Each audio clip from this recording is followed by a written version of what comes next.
I need all the wins, yeah. Ain't no L's, I gotta get it, no call it quits, yeah. Gotta keep on moving no matter how hard it gets, yeah. Better move out the way, cause I'm coming with harder hits. My head is as hard as a brick, but I'm harder than all of this. You better move, you might get knocked out, knocked out.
Good afternoon, ladies and gentlemen, and welcome back at the final block of day one here in Sarajevo, where the Under-23 European Judo Championships 2022 taking place. Welcome back, Tomas, for the afternoon block. Good afternoon. Before we begin, we're going to just run through the finalists of our categories to Turkey, and she's going to be facing Konul Aliyeva of Azerbaijan. Yeah, so a great matchup between these two in under 60 kilogram category. We will have an all-Azerbaijan affair where Kanan Ismailov will face his teammate Nazir Talibov, so it's going to be interesting to see who will come up on top. Absolutely. Arena Toro Soler of Spain will be facing Gyertyás Rosa of Hungary in the under 52 kilogram final this afternoon. Yeah, and under 66 kilogram category will feature Maxime Gobert of France against Freddy Weisenegger of Switzerland. Excellent. Under 57 kilo category. So far, so good for Maruja Pericic. Came into top seed and she'll be facing in the final Harshes Bozkurt of Turkey. Yeah, and in under 73 kilogram category, which had the highest amount of participants, 37 judokas, it will be a final of Jean-Benjamin Gaba, number 4 seed today, against Mark Christoph of Bulgaria, number 2 seed in this tournament. Excellent. Under 63 kilo category, finalist Annabelle Winzing of Germany and Laura Fazliu of Kosovo. So these are our final lineup, and I'm going to ask Thomas, what was your highlight of the preliminaries this morning? Yeah, well, we had a lot of very spectacular fights, some really nice ashiwaza, which is always very good to see. Maybe some upsets, because some top seeds, especially in the men's categories, were out in the first or second round. But we've seen some maybe new top contenders appearing on the European tour. For me, Matei Alexandru from Romania, he will fight for bronze in under 60. He was a great player and he was really spectacular. And also with the girls divisions, we had a similar situation when, as if in 60 kilogram category, when two Azeri women were competing at the semifinals. Unfortunately for them, one of them lost, but it was a great contest nevertheless, and it's nice to see that the Azeri team has stepped up with the ladies as well. So for me, this is probably the highlight of the day so far, but we have final block to see. So excellent, exactly. So the final block will be run across two mats. The bronze medal contest will be on two mats, so that will be mat 1 and 2 of your choice, which one you would like to follow. And the final of each category will take place on mat 2. That's us ready to go. We'll begin all actions on mat 1. We'll be following the contest between Eva Perez Soler of Spain and Rafael Brito of Portugal. On mat 2, you can watch Jente Verstaeten of Belgium and Ramila Aliyeva of Azerbaijan. Again, like we said, it's your choice, Royal Click. We're going to go with mat number 1. For the bronze medal contest on mat 1, one referee from France, Delphine Ferrer. And now, please welcome the athletes in white judogi, the silver medalist of the Malaga Junior European Cup from Spain, Eva Perez Soler.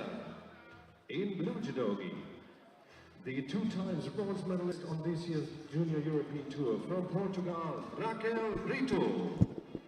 Please welcome for the bronze medal contest on mat. So here we go. Perez Soler of Spain in white judogi and Brito of Portugal And now please in blue. the athletes in white judogi. Bronze medalist of the Sarajevo Senior European Cup from Belgium, Jente Verstraeten. In blue judogi, the silver medalist of last year's European Championships under 23 from Azerbaijan, Ramila Aliyeva. Right, so Brito, tough day for her. Oh yeah, that's she deserves a medal, like we discussed that earlier, definitely. Yeah, a lot of golden scores. And the last one, was semi-final. I think 8.5 minutes of golden score alone. So really tough day for her. But let's see how she fares against Eva Perez, Spain. We thought she would have enough time to recover, but perhaps Yeah. it wasn't as much as we thought it Yeah, would be. It was less than an hour, I think. So definitely not the most or the best situation for her. But one good thing, that's her last one, so she can Yeah. definitely leave it all at the mat.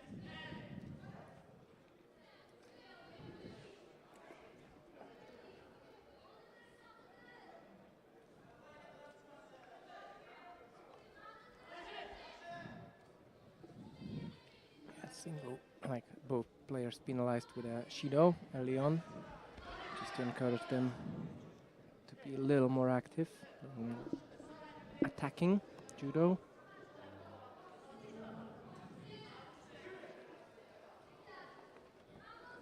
I've seen Brito especially adept at groundwork.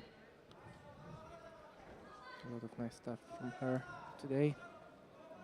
She's gone back to a slow pace, like earlier on. The only fight I've seen her picking up the pace was against Aliyeva earlier in the semi-finals, but she's gone back to that slow pace, casual.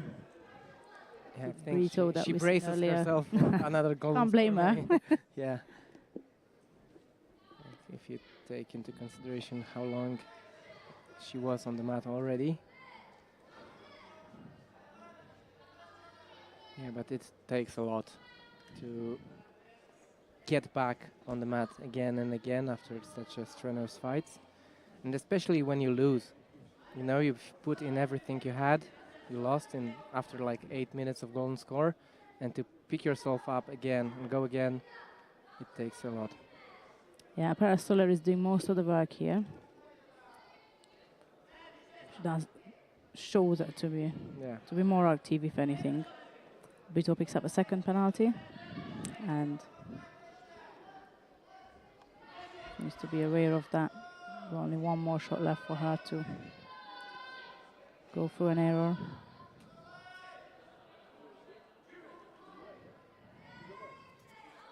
Change of gripping style from Brito. We haven't really seen her going around the waist much today. More like over the top.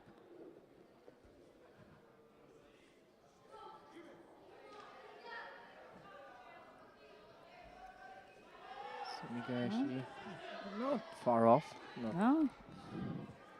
Got the partner out of balance. Yeah, and she has to put in something at least. She's 2 Judos down, so can't afford anymore. I was going to say there she is with the left leg grip. We're going to go for the Kataguruma. But is certainly aware that Brito had long fights, so she tries to put her under a lot of pressure from the beginning, just to wear her off a bit. She goes over the back, Uranage, and Counter, and there's a possibility that she stick her leg in there. yeah. And the Portuguese coach is certainly celebrating. But I think she quickly realized that that's not gonna go too far in a. Oh, Huh? Yeah. So she hooked her leg in just on time. We will see the replay perhaps later on. But for now, it was a relief for Brito. And little under a minute left to go for Perez Soares to pick up the pace and to even up the scoreboard. She goes in for Unagre again.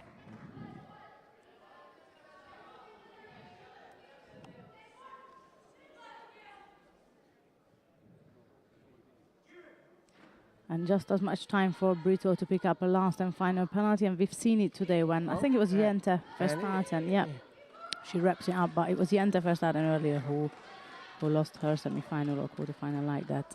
It was quarter-final actually, but nevertheless, it's Raquel Brito of Portugal.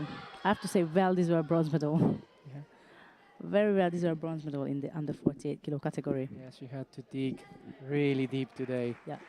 And obviously she will be very happy today and tomorrow as well, but I bet she'll be very tired as well. Right, okay, right. Let's move to the second bronze medal match on mat 2, where we have a contest of aforementioned Jente Verstraeten up against Ramila Alieva of Azerbaijan. It's 20 seconds left in this regular time of this contest. Both players penalized by a single Shido.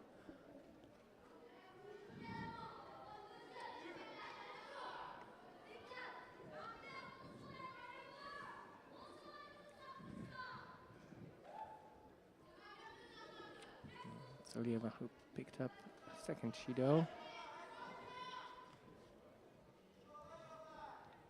She tries to break the grip.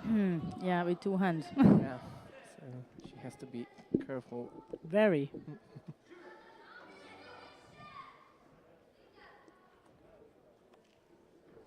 Right, so into golden score.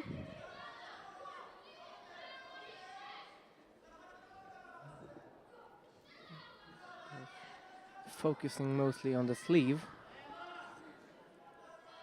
That we've seen Alieva throughout the day. Not really paying much attention of the grip, as long as she's got one or two hands full of the judo gi at any point. She's happy with that. She's happy to go for it. Yeah, and she moves around the mat constantly, trying to catch those little foot sweeps. And it's all over. That worked in Jante's favor this time around. Right. Verstappen of Belgium claims the second bronze medal in the under 48 kilogram category, and that leaves us with the last contest of this weight class, which will be the final.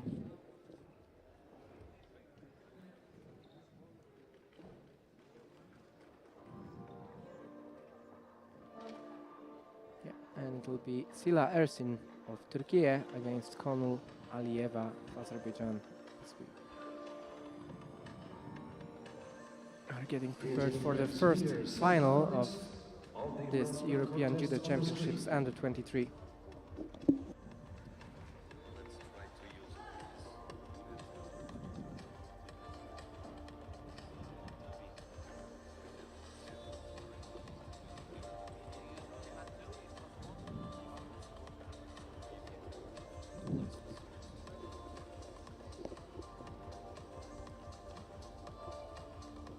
We're just waiting for our athletes to approach the contest area.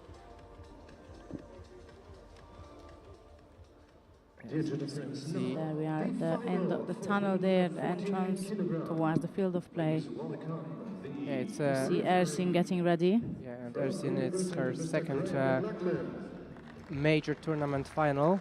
She was in the final of Junior European Championships in Prague, where she lost to her teammate, who is not here today. She didn't compete. So, still a junior in the final of under 23 championships. Definitely a very strong fighter. But she will be up against Konul Alieva, who was, I wouldn't say it was a walk in the park for her, because after two quite short fights, she had a really good semi-final against Brito, where she needed 8 minutes or more than 8 minutes of golden score to get into the final with a small little Kochigari, Yeah. or Wazari.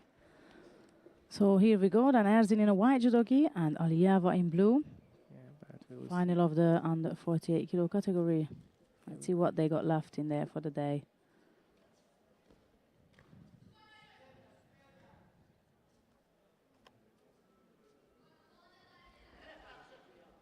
That was too far out to cause any danger for Erzin. No real reaction. Couldn't pull her close to her. Couldn't pull her opponent close to her body. So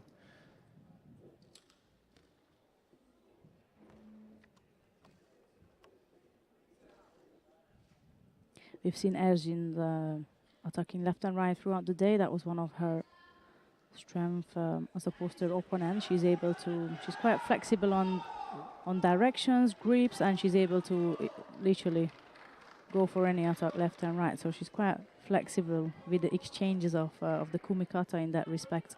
yeah, And as she we just can scored see, for Vasari, yeah. she can pick up as well. Yeah, she Yeah. doesn't get Huge uranaga. right and often with different grouping exchange. So huge uranaga and a shido for using both arms to stabilize. And she goes again for uranaga. Oh, no, this time it's Alieva's uchimata, which gets close.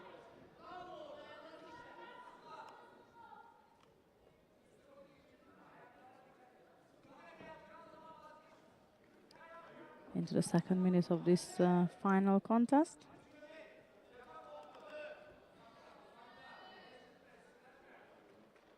At the beginning of the day, Alieva would have been more in favor, I think, after seeing the first two contests she had. But yeah, I'm not so sure anymore about that. No, like imagine you had like 12 minutes of very tough fights against Brito. Oh, this is going to be Azari. Yeah, and only an hour to recuperate after like all day. It may be not enough. But she was close to scoring now.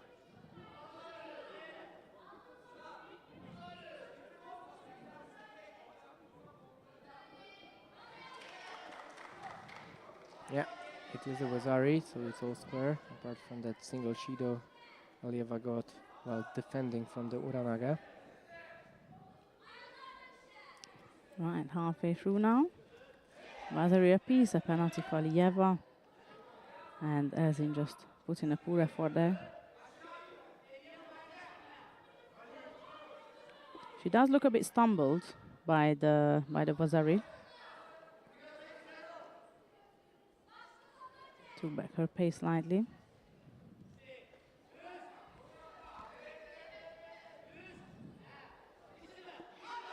There is the Uranaga possibility again. Lieva's got her legs in, but Erzin managed to step away.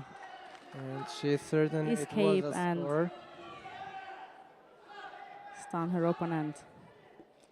There is the action again. She lifted her leg out. And Alieva actually tried to hook on the supporting leg to try and rescue herself, but didn't quite work. Yeah, so no score, even though Turkish team screams for it.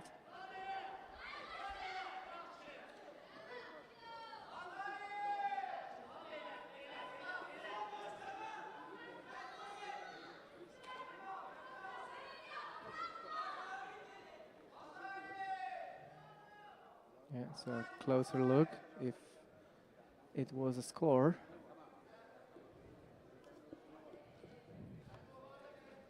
Yeah, we've seen like both hands were on the mat, but were they at the same time?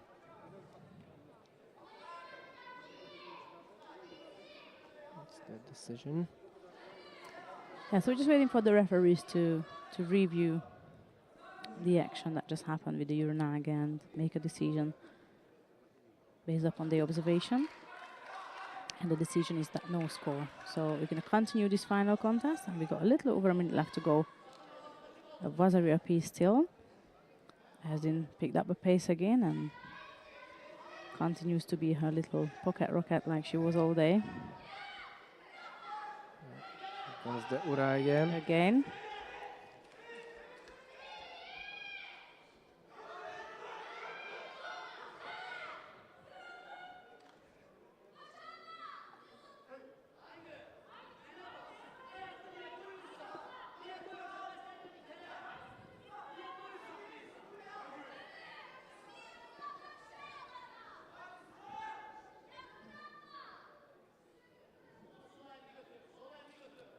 Let's see if Alieva is going to be brave enough to go for another one there, another attack on the right side. That's Arzin who dives in now. And strives across for an attack. Didn't really have enough control over the upper half of the body, so she couldn't roll Alieva in for a score. Certainly stumbled her. Yeah, and it was a good attempt, so it does count in terms of potential Shidos, and it may come down to it as well.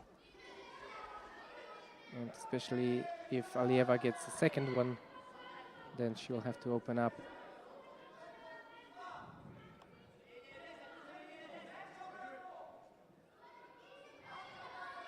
Right, 10 seconds left to go.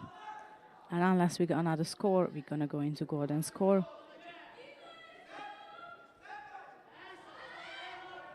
That's Alieva again over the top and just runs out of time to initiate an attack. Right, golden score it is. Sudden death as we call it. Yeah.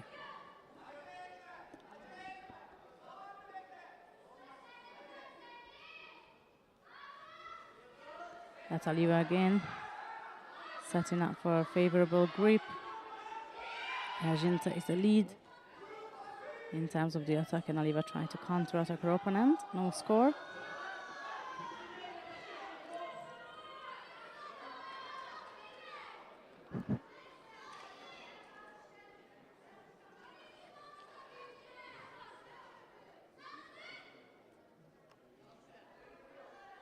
Yeah, just a little Ashiwaza maybe to just move up and drops for a soda.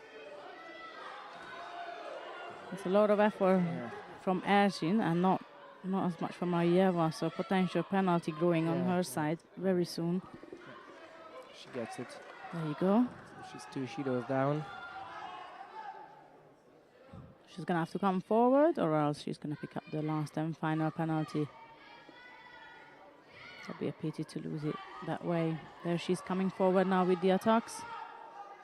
Only trouble with that is that she knows that Ergin is dangerous in that respect as well with the Uranaga, so it's kind of a catch-22 for her.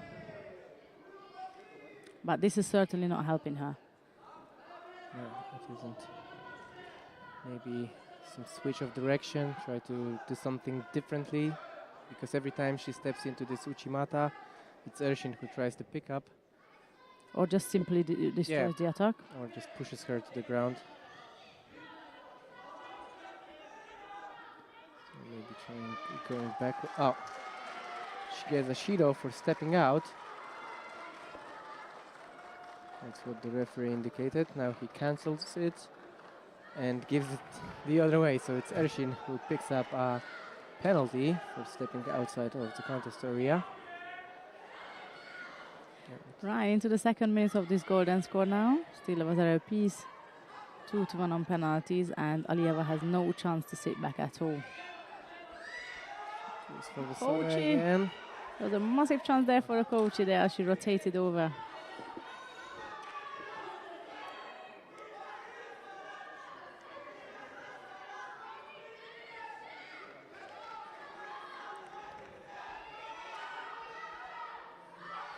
There she is again with the Nushimata attack, and Ergin wraps it up, counter attack, and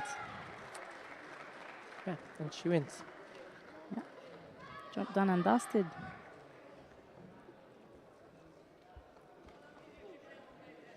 So the Turkish team takes the first gold medal Of the day. of this tournament and of the day, of course. Sila Ergin of Turkey claims the gold in the under 48 kilo category, and Konul Alieva of Azerbaijan is going to have to settle for silver. Our 2 bronze medalists were Brito of Portugal and Versailles of Belgium. We'll see them on the podium later on. But now we're going to have the under 60 kilo category. First the 2 bronze medal contest, and then the final. We're going to follow the contest on mat 2. Feel free to follow mat 1 if you feel like it.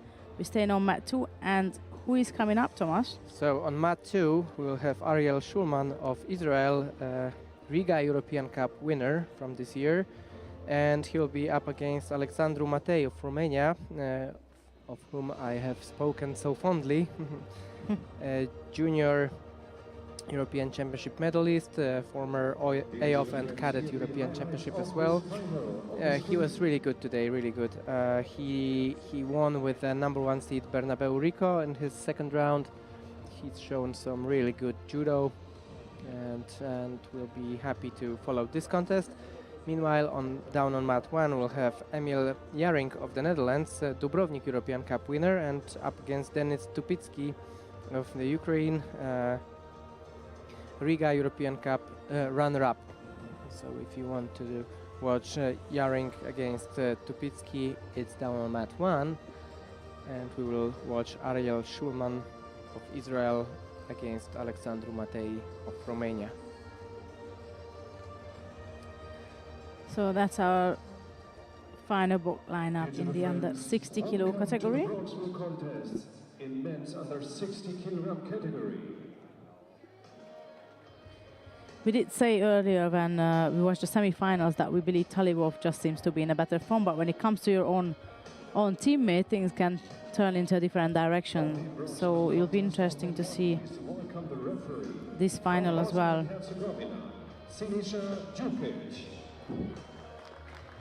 And here are the athletes in white judogi, winner of last year's Prague European Open from Netherlands. In this category, the top seeded has been knocked out early on this morning by Matei, who then got defeated by Ismailov in the semi-final. So this was, we did speak about earlier how our top seeds were falling out quite early, at early stage. So unfortunately, in this category, it was the same situation. Omer Bernabeu Rico has been taken out by Alexandru Matei, who we'll see in action now, mat 2, fighting for bronze. So that's that. And Shuma is just making his way to mat 2, followed by really eager to fight. Matei. He's running to the mat. Matei a little bit calm and collected, as it seems.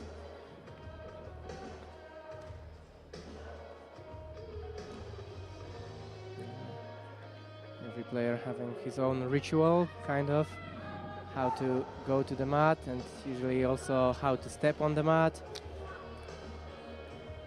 And let's see who will take the bronze medal of under 23 European Judo Championships here in Sarajevo.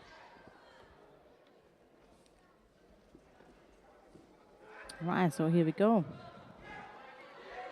Good start by Matei with the drop soda, but now he's in trouble on the ground. Schulman trying first for Sankaku, then for Juji Gatame.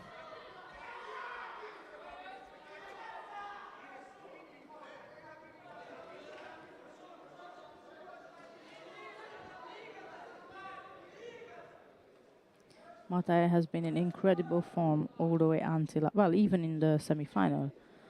He just, Ismailov was just a better of the two today, but he has been in incredible form throughout the day.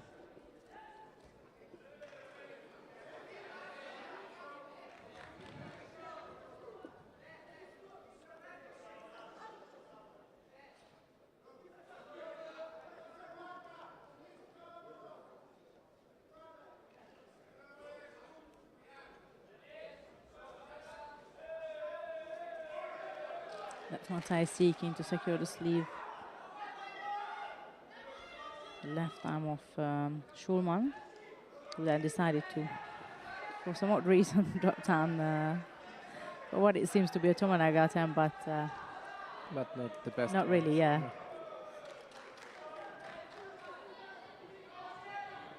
He sort of sat down, really. There's Matei again. Yeah, we've seen him score with this one-handed soda. Yes. And then he comes back at the rear end as he over-rotates.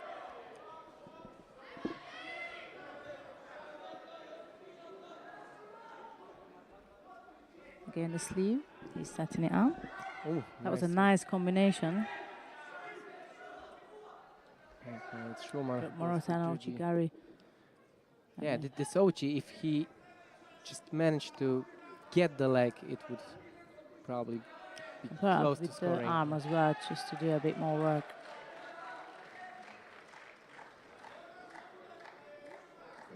first bronze medalist in men's in the 60 kilo category. And meanwhile, down on mat 1, it is Emil Jaring of the Netherlands who wins his contest and takes the first bronze medal.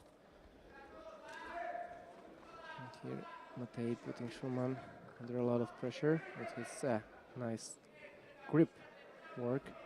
Now saw that Tsurikomi Gashi of both sleeves.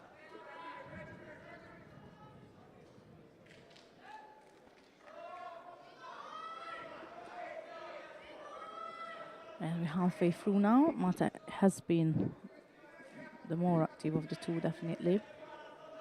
His attacks are a bit airy though, that's his problem.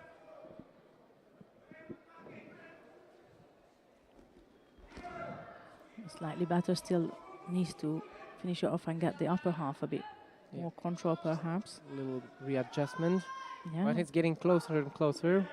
Absolutely, and he's been putting definitely more effort in there than Schumann, which obviously results in him now picking up a penalty for inactivity.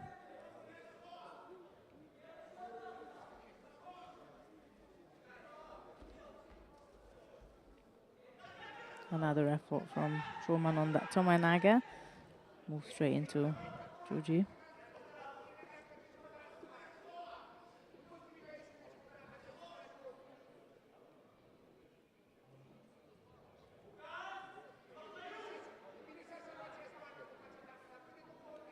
Should break.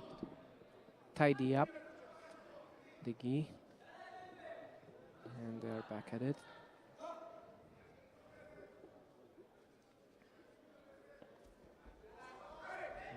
Ooh. Was it enough? Half-hearted, yeah, it was just half-hearted from him. Yeah, but there was an action by Schumann where he swept him a bit and he landed. Yeah, he landed on his buttocks, but also both his hands. Yeah, the referee is now reviewing Little the footage. Kosotogari or Kosotogake. Yeah, it's this was given. Ari and a Shido. That half-hearted attack cost him that, because it wouldn't have been just gone in and come out with one hand, literally. That wouldn't have cost him that much. It's going in and out of fast pace, but there's no, apart from the last Morata Senaga that he had, there's no finishing plan in his attacks. Yeah, the coaches are screaming for Coach Makikomi, so a switch of direction. There's a poor effort there. Yeah, now he's going to be in trouble. That'd be a pity to pick up a penalty on that. Oh, what a shame. Yeah, in the last minute. And It's a long time when you when you have. Oh. Yeah. Matai came back definitely. Yeah. Yeah, with the Ochi we were talking about earlier. Yeah. Great stuff by him. Switch of direction. It's an open book now. They got Vazar piece, but really and truly, Schumann is more in under pressure because of the two penalties that he picked up.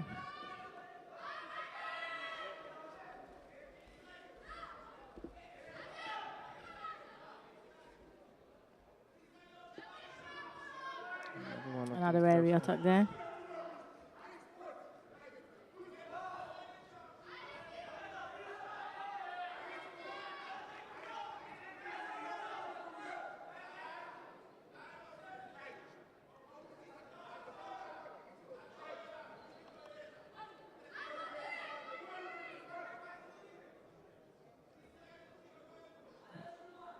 Half 30 seconds left to go. Catching their breath. They've been fairly busy. Uchimata attack from Schumann there. Turns right back when he feels the threat from Matai and feels that it's just not going to go through.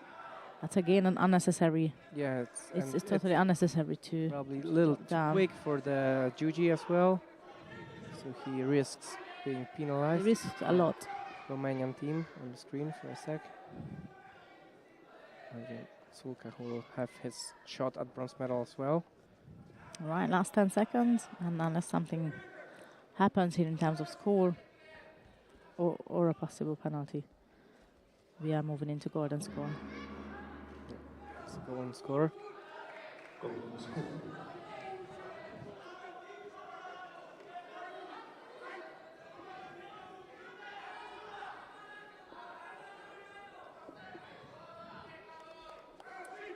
Right, let's see. Santander, who's going to go first, or if Schumann can keep up the pace to avoid a last and final penalty.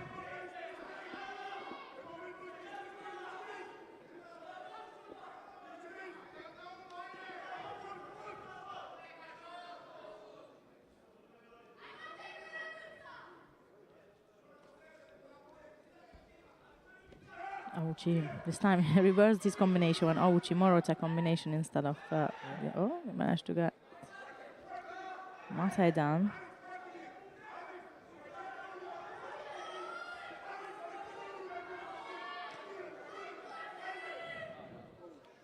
Yeah.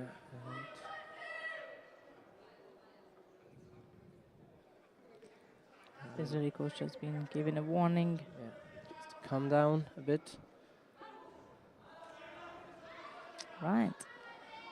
Let's see, he's gonna have enough gas left in the tank to finish this off on a high note. Mata is the one again going forward with an attack.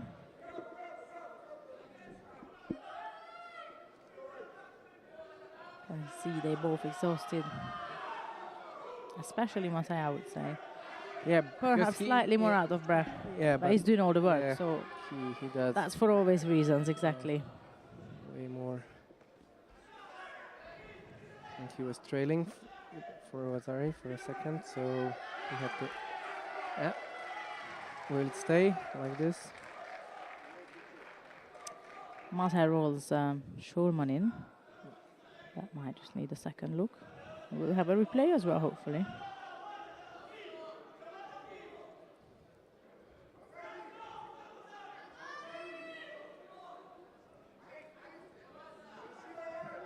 Quick look at it. Yeah. There's our replay there.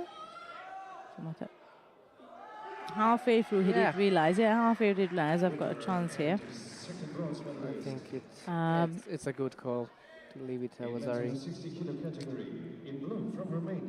Alexandru Matei of Romania, who wins the second bronze medal in the under 60 kilo category here in Sarajevo.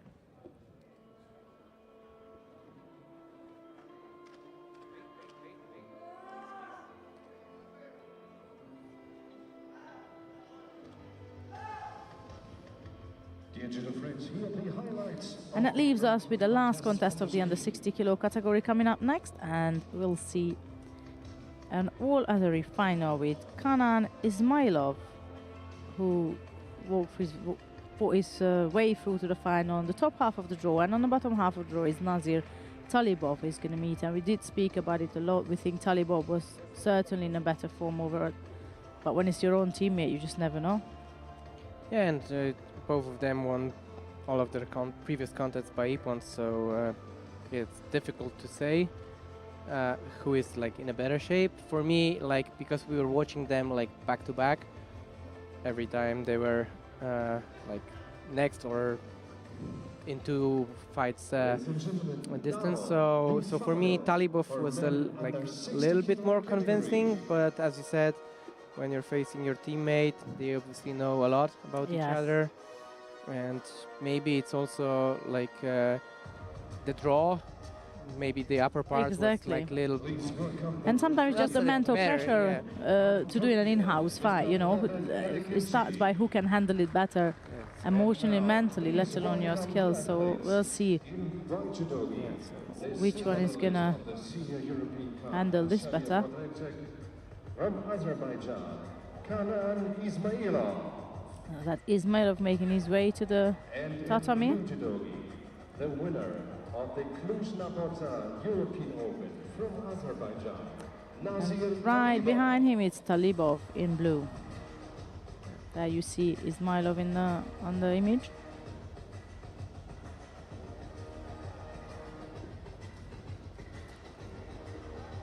Yeah, obviously no coaches here.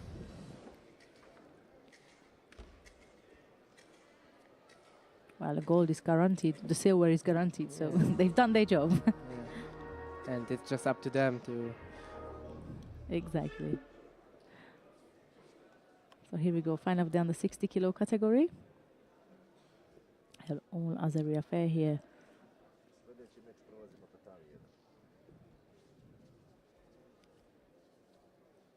Slightly better posture start from Ismailov. Yeah, right against left.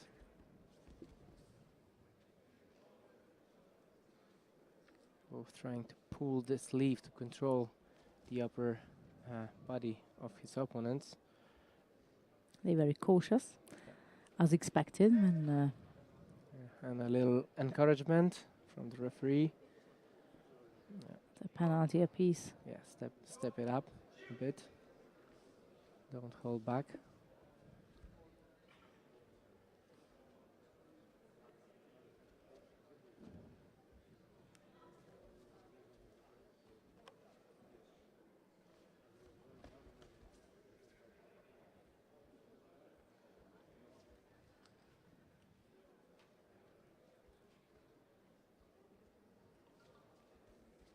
The whole venue very silent. Ooh, that was on dangerous. Yeah, that was from the outside.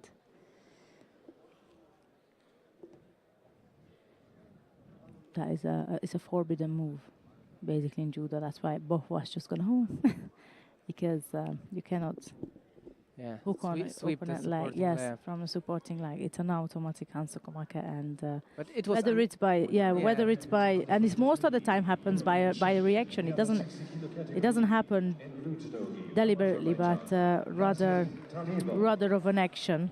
yeah, and He wanted to do a Yeah. double up. He wanted to do a step in and a Tayatoshi, but by then Talibov reacted and resulted in him grabbing sweeping the back leg. Yeah, so not the best way to win a gold medal, but it's done. Yeah, It's part of the business. Talibov of Azerbaijan wins the under 60 kilo category, and that leaves us to follow now the medal ceremony of the under 48 kilo category. Dear judge friends, here are the highlights of the final on the screen.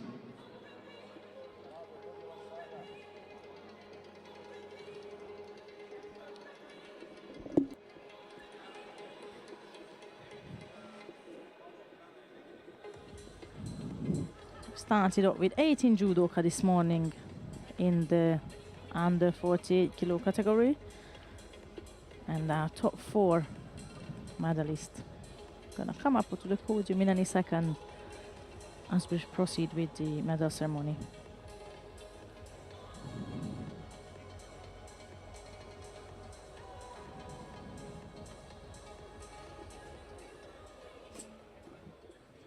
Dear judo friends, the awarding ceremony for women under 48 kilogram.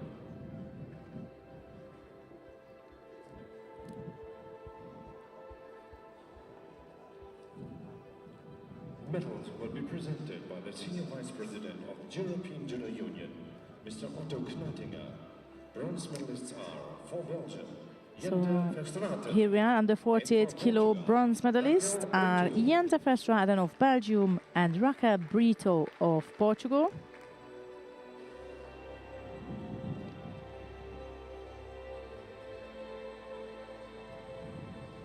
Winner of the silver medal. Second place and silver medal goes to Konul Aliyeva of Azerbaijan.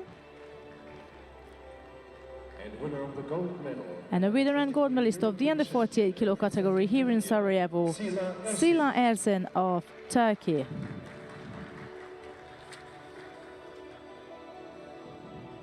Flowers will be presented by Dr. Branislav Crnogorac, President of Judo Federation of Bosnia and Herzegovina.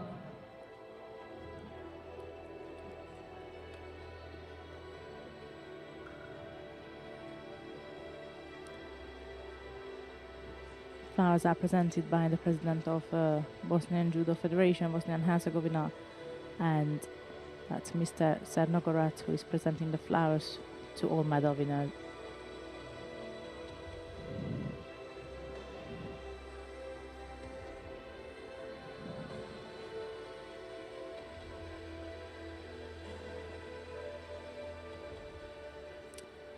So we're going to rise for the national anthem. For the national anthem of of Turkey. of Turkey.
Congratulations to all medalists.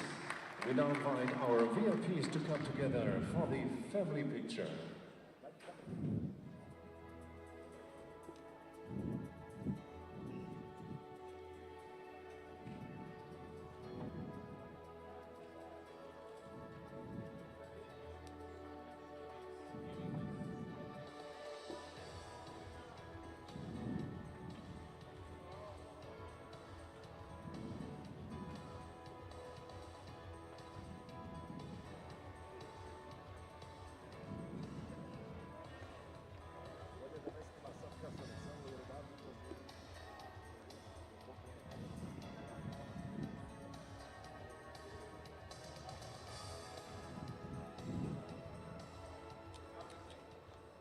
Dear judo friends, welcome to the bronze medal contests in women's under. Coming up next is the under 52 kilo category final block medal contest. On mat 1, we're going to have Nikolina Nishavic of Serbia versus Leonie Gonzalez of France. And on mat 2, you will see Eza Muminovic of Kosovo versus Annika Würfel of Germany. So we're going to follow all action on mat 2, and that will be Muminovic of Kosovo versus Würfel of Germany. From Poland, Joanna Masterczyk with Natsak. And here are the athletes. In white judogi, the silver medalist of this year's playoff from Serbia, So Nikolina Ezra Nishavic. Muminovic, already quite an accomplished fighter, Exactly. Winner of the Warsaw European Open. coached From by France, Leonie Olympic champion Gonzalez. Mylinda Kalmendi. For the bronze medal contest on mat Against 2, Annika Würfel. please welcome the referee from Würfel, I think, was the number 1 seed today. Yeah. So one of And the top here seeds are the athletes. losing on the way to the Bronze final. medalist on the Athens Junior European Cup. Yeah, Muminovic actually lost out in the quarterfinals against a Hungarian Gyertyás and then bounced back in the repechage. Winner of this year's Prague European Open from Germany, Annika Würfel.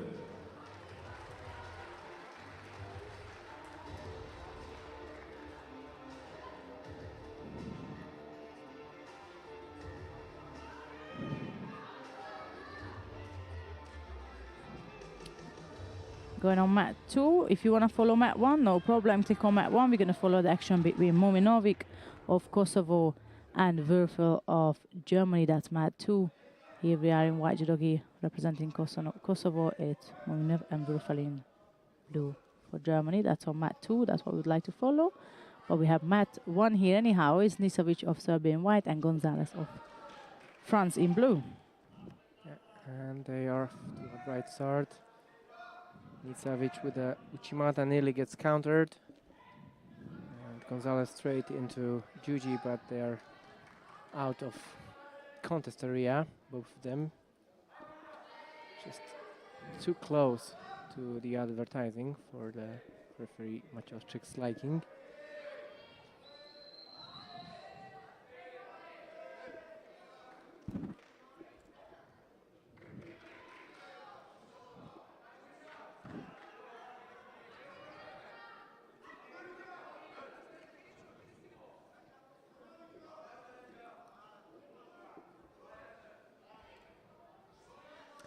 That was a slight Uchimata attempt. Yeah, as Nisovic went for Kosodogake, step behind Gonzalez. She tried to answer to that move by an Uchimata. None of them managed to score, but that was the two actions that we just witnessed.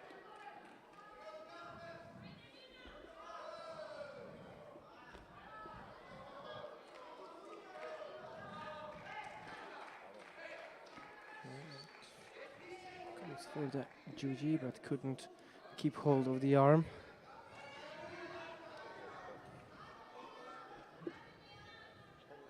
You go Lucy Dekos in the coaching chair.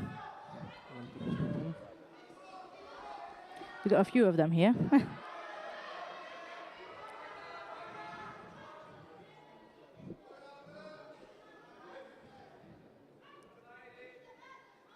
Right, past the first minute of this bronze medal contest. No score, neither one picked up any penalties. Shavic just tried an Uchimata. Gonzalez stepped out and tried to counter-attack her opponent with this exact same. Yeah, but Gonzalez looking good in this contest. Her own attacks are maybe not better, but a little closer to scoring, and she looks good in Nawaza as well. Going for the Juji Gatamas.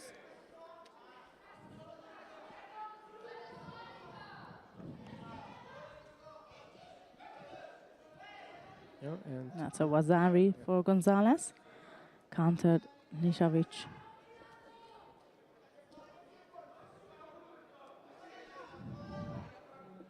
We haven't seen much of the under 52s today, so it's interesting to see the two of them. We did see, I think, Gonzalez. No, we haven't actually witnessed that one. But you had a peek at it when Gonzalez won the semis, but we haven't really followed much of the action. So it's good to see the final six, if you like.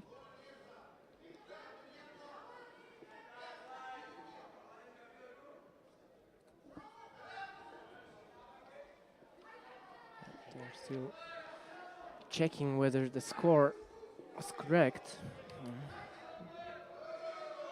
Yeah, I think it happened above the ground, so it should stay like this. Yeah, regular over-the-top skashi, no jumping, no rolling movement. So yeah, correct call. Halfway through the contest, Gonzalez leading by Awazari. Nishavic is going for it again despite the earlier defeat, and that was a good comeback. Switching from front to the rear and throwing Gonzalez for Awazari, evening up the scoreboard and the contest.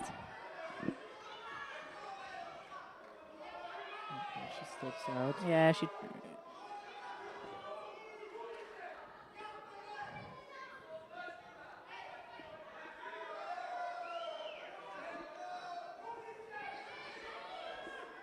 So it's all even now in terms of scores. Savage goes in again and goes to the rear and again. Tanya Otoshi.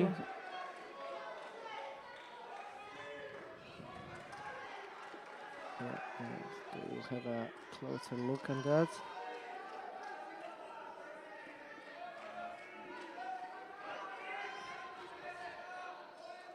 Maybe borderline.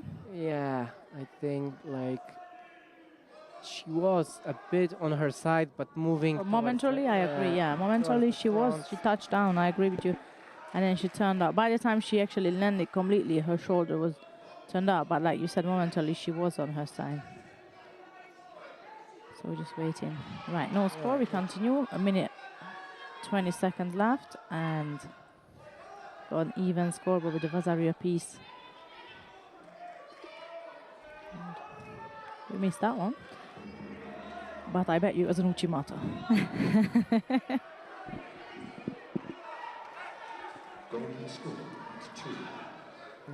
She tries again, yeah, but now Gonzalez sort of sussed it out that might come. Has the arm, but can she do something about it? No.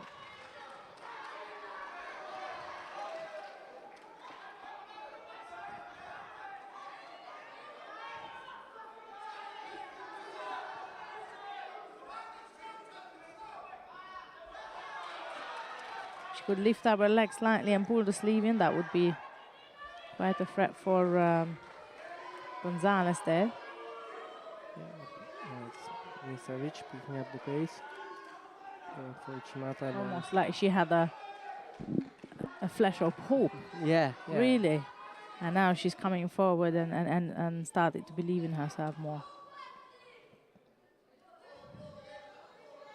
Just a bit of time to rearrange the hair, tidy up a bit.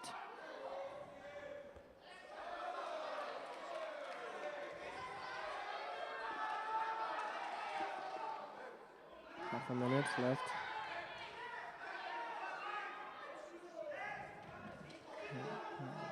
It's going to be a Shido for stepping out or not, because it was with the attack.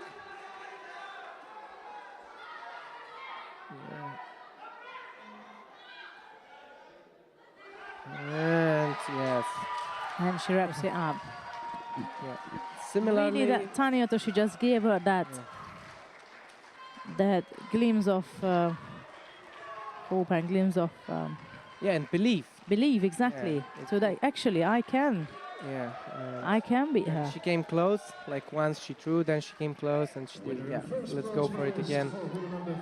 Exactly, right. The first bronze medal goes to Nikolina Nishavic of Serbia in the under 52 kilo category. Yeah, you can see her with her coach. A very warm embrace. Right, let's see if we can pop down to mat 2, because we still have Muminovic of Kosovo and Würfel of Germany battling out for the second bronze medal. I do see there's a bit of a pause as Würfel seeking medical, so maybe we see some highlights and the highlight of our fresh bronze medalist here. We could watch that, exactly.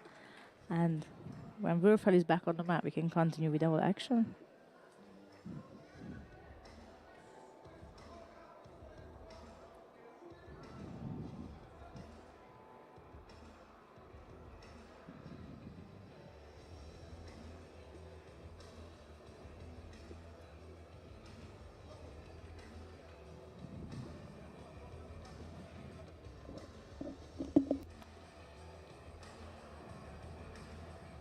We see our audience, the Hungarian team, the Dutch team, and a couple of others. I think some part of the Bulgarian team, perhaps.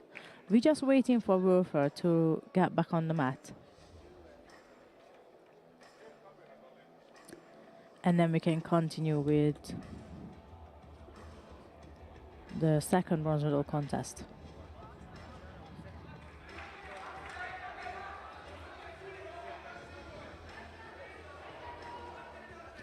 Würfel is back, and we're back with action from mat 2. Hopefully our cameraman is going to follow that as well.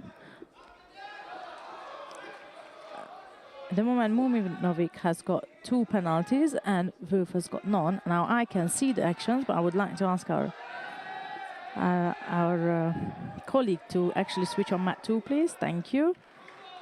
So there we go, 2 penalties for Muminovic and none for Würfel, and at the second minute comes to the end of the second minute golden score of this bronze medal contest.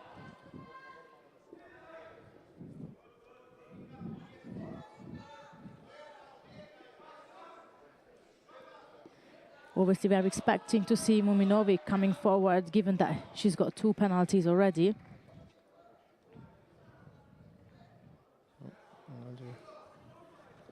Hair tidying up break.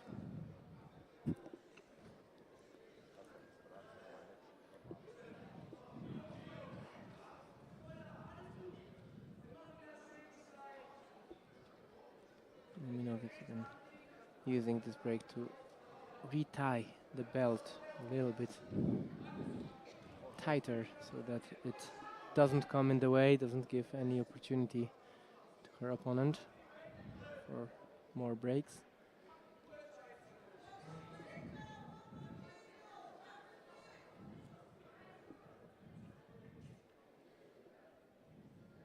Yeah, she's really eager to get back at the contest. She's not exactly in a driving seat, rather under Too much pressure, if you ask me. Yeah. But she wants to make the impression.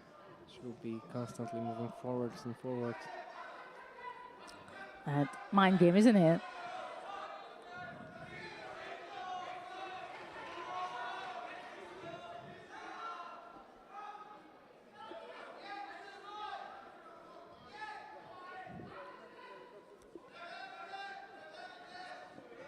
That's 2:13 to golden score now. And we could seeking to get hold of Werfel over the top right-sided grip. Took her down with a piece of Ashiwaza, and that Shimawaza is right over the face, so the referee calls mata.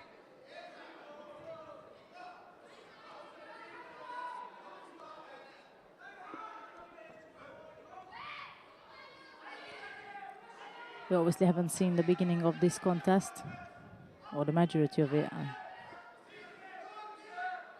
So far, it's definitely Muminovic who is more active for the season. That was a close call.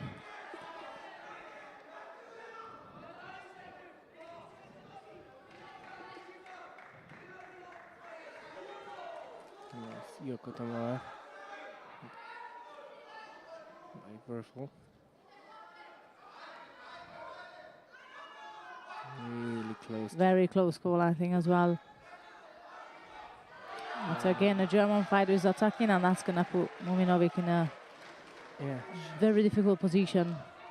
She's lucky she did that little ashi, which was really close to scoring, because That was too, that saved her. he was ready, yeah. Yeah, he was ready to give the Shido little reminder that she did this ashi, which was also very close. So that's what saved her.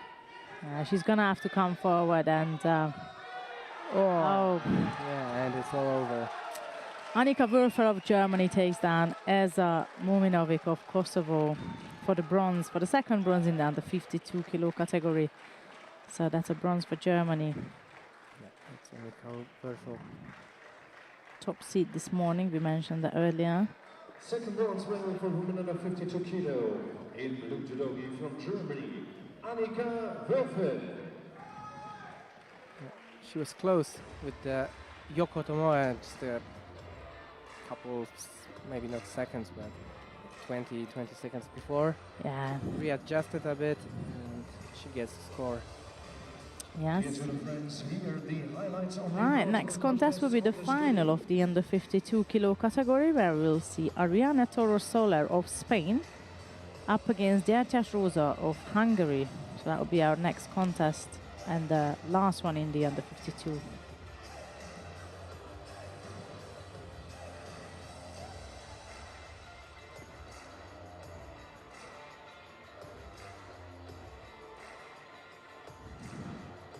Yeah, so Toro Soler won against Pihla Salonen, who was my dark horse for today in under 52. Finnish girl won European Championships for juniors, but Toro Soler was able to win this fight with an Ippon in just a little over a minute. So she's certainly well prepared for the final contest as well. From former Yugoslavian Republic of North Macedonia, Katarina Nikolowska. And here are the finalists in white judogi, the winner of the Coimbra Junior European Cup from Spain, Ariane Toro Soler. There is Toro Soler approaching mat 2 now. You can see her on the image. Senior European Cup from Hungary. The screen rather. And there you got Hungarian Gyertyás Rosa coming, approaching now.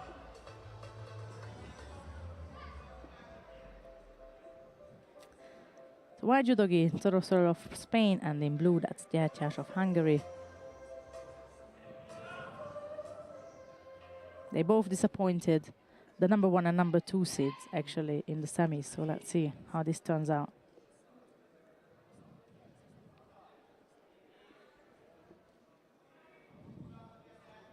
Right versus left. Toro Soler having a good grip, her left hand.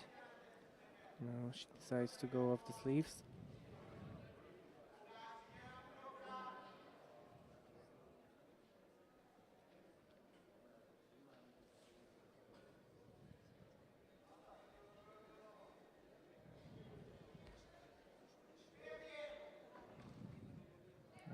coachy there. They're very cautious. Yeah, Both of couldn't them well are. balance. Here it is.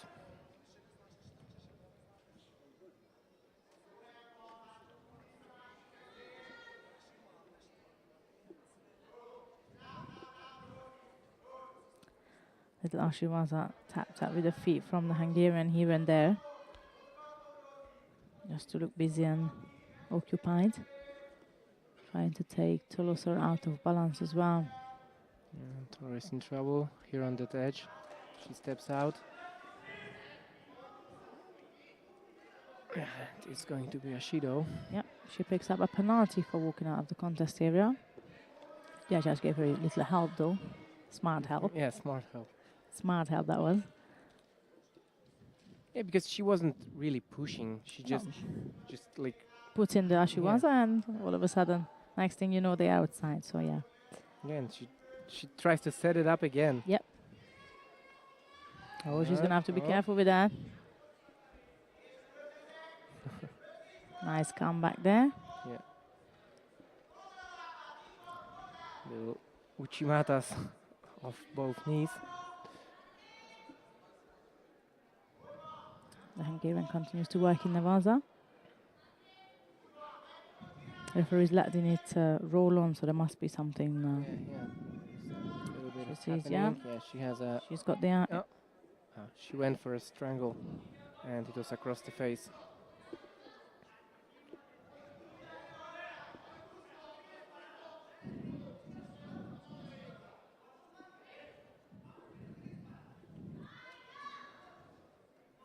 So, halfway through the contest, only a single Shido against Toro.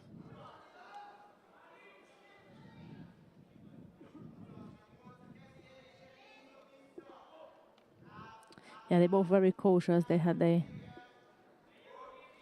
cautious input. Whoa. That was nice. That was a nice turn of Yeah, dropped so direction, change of direction. Stood on the right, moved around with her for 2.5 minutes, and then change of direction and rolled the Hungarian. For Zari, what I believe is going to be changed to now. Yeah. It has been downgraded to a Wazari, but a good score nonetheless. Yeah, a little too much on the side. Yeah, the Hungarian needs to watch out for that because now again, so the Spanish fighter again trying the same thing. Yeah, but Gary is confident in Navaza and seemed to be dominant as well.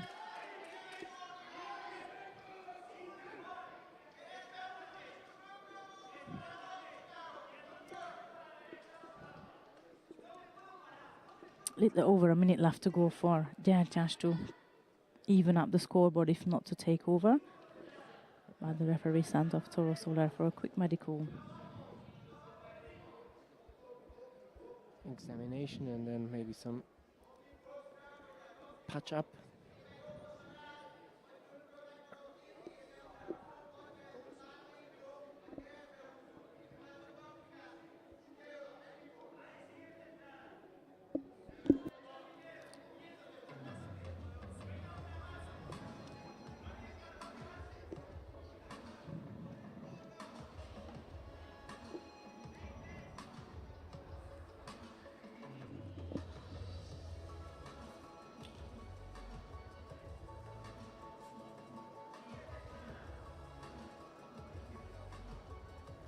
Just a little band-aid required. Yeah. Nothing serious really, so she will be back and running in no time.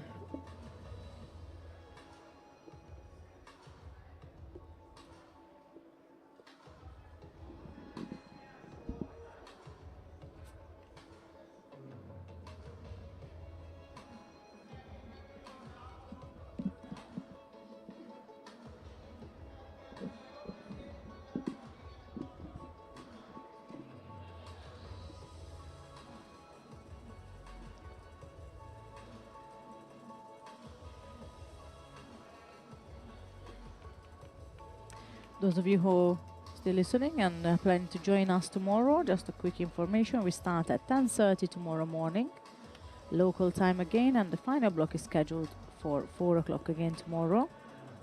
And then remember, on Sunday we'll have the mixed team event, and the schedule for that is 10:30 local time start and 3 o'clock final block. I see Toro Sora walking back on the mat, so we're underway with all actions on mat 2 in the final of the under 52 kilo category, where Gyergyás is behind by Vasari, and just a little over a minute left to go for her to come back. Yeah, Toro coming close with those sodas, left-sided forwards. Once she scored, it was initially given an Ippon, but then downgraded to Vasari, and then immediately after she tried it again, she couldn't get the rotation, but it was a good attempt. And now she drops for Sutemi Waza. She got Gyergyás out of balance, so there's no really question No, it wasn't false of a attack. penalty, because there is still probably that slight hope on the other side, because Toro Sora has got 1 penalty. Yeah, so she can still afford There's one a more. chance for Uchimata there for the Hungarian, as Toro Sora dropped down on the knee. Yeah, she was in a position where if Rosa, If she continues, Yeah. yes, exactly. she just could get her leg inside. Oh, There it is. it's a kind of a Uchimata Skashi. Or Uchimata against There it is, Uchimata. yes.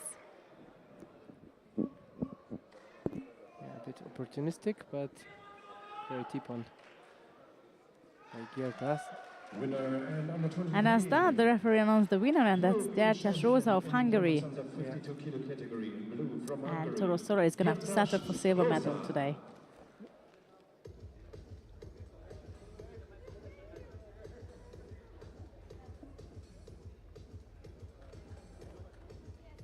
Right, so we are ready for Here the highlights medal of this ceremony final of of under this game. 60 kilogram category. Yeah, Toro, I can see Toro from Spain really unhappy. She was leading by Vasari Yeah, with, disappointed, yeah.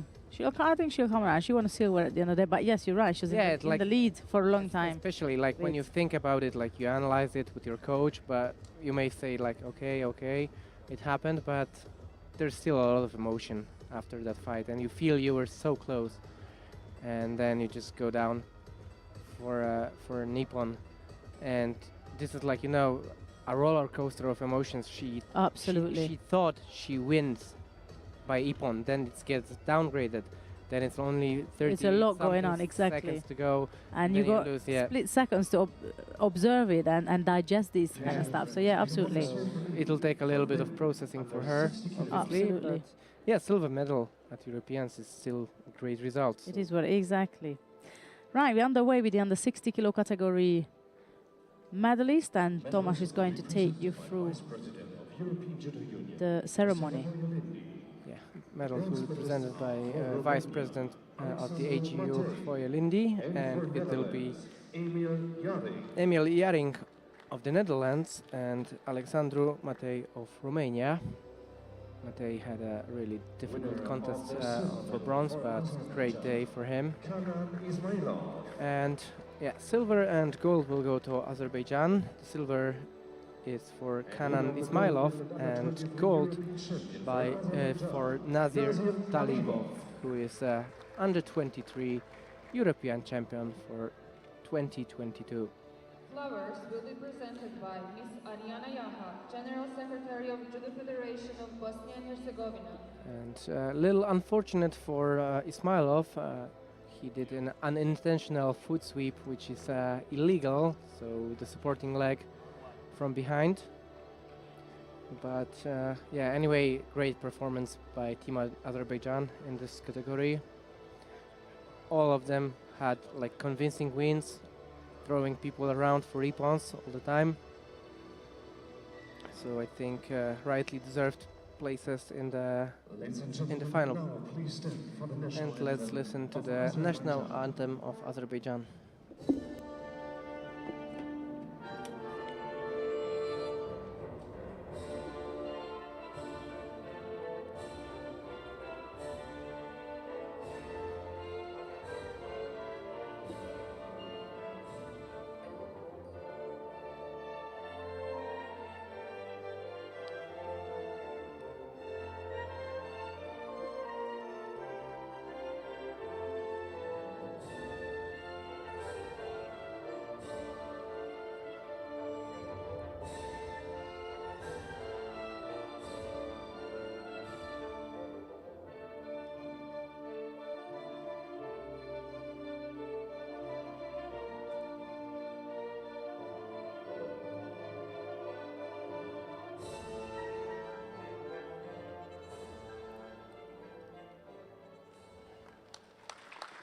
Congratulations to all medalists. We now invite our VIPs to come together for the family picture.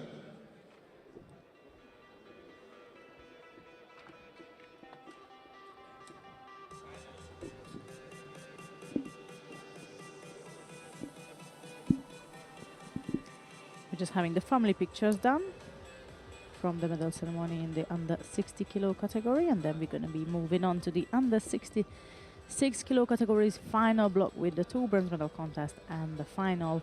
On mat 1 you'll be able to follow the contest between Ruslan Pashayev of Azerbaijan and Orlando Cazorla of France, and on mat 2 you will have Antoni De Angelis of Latvia and Leonardo Valeriani of Italy. We will go with mat 2 if that was possible. If not, we'll go with what we get.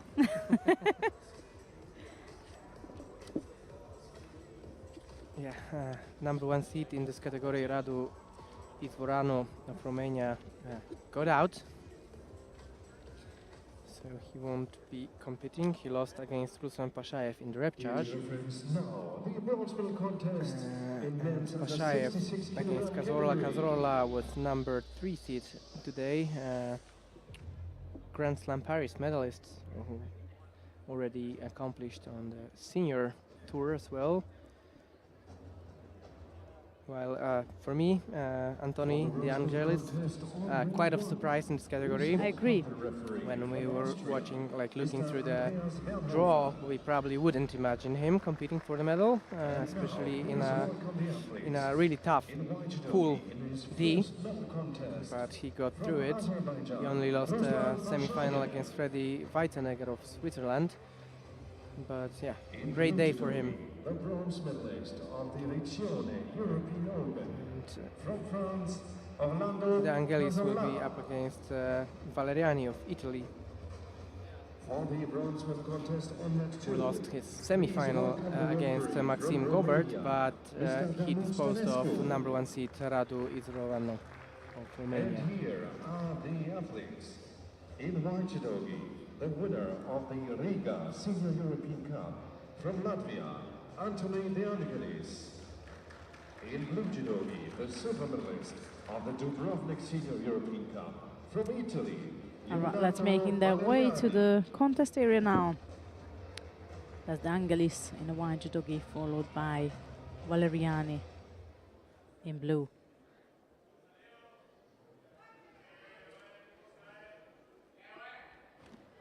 Right, here we go, bronze medal contest of the under 66 kilo category. Let's see what I believe we're staying on mat 2. Yeah, yeah. De Angelis in a white judogi representing Latvia, Valeriani in blue for Italy. And it's action time.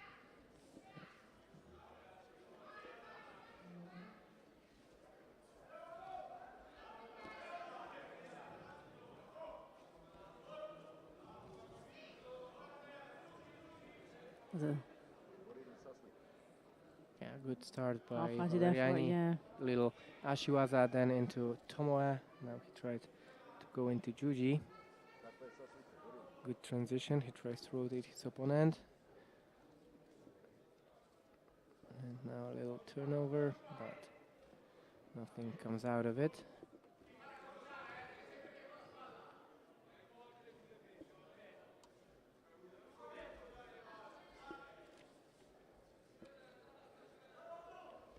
We had 27th judoka starting off in this weight this morning.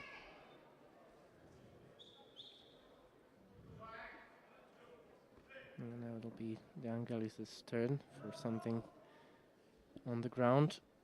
He goes for the Shime and Juji at the same time, probably trying to get his arm underneath. Yeah. And a fun fact, actually, it was Valeriani who took our top seed today in this category. And now he's fighting for bronze.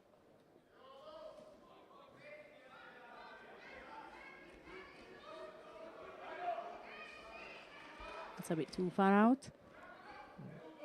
Little drop tile by Valeriani, but he has to be careful on the ground.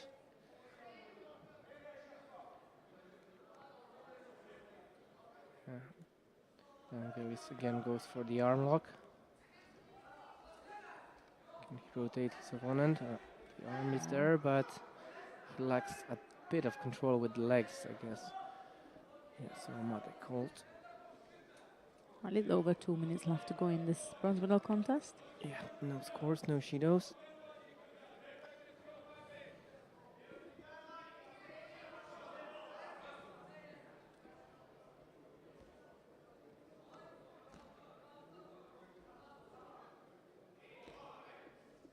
Dangelis is seeking strongly to grab that sleeve, the left arm of Vagliarani.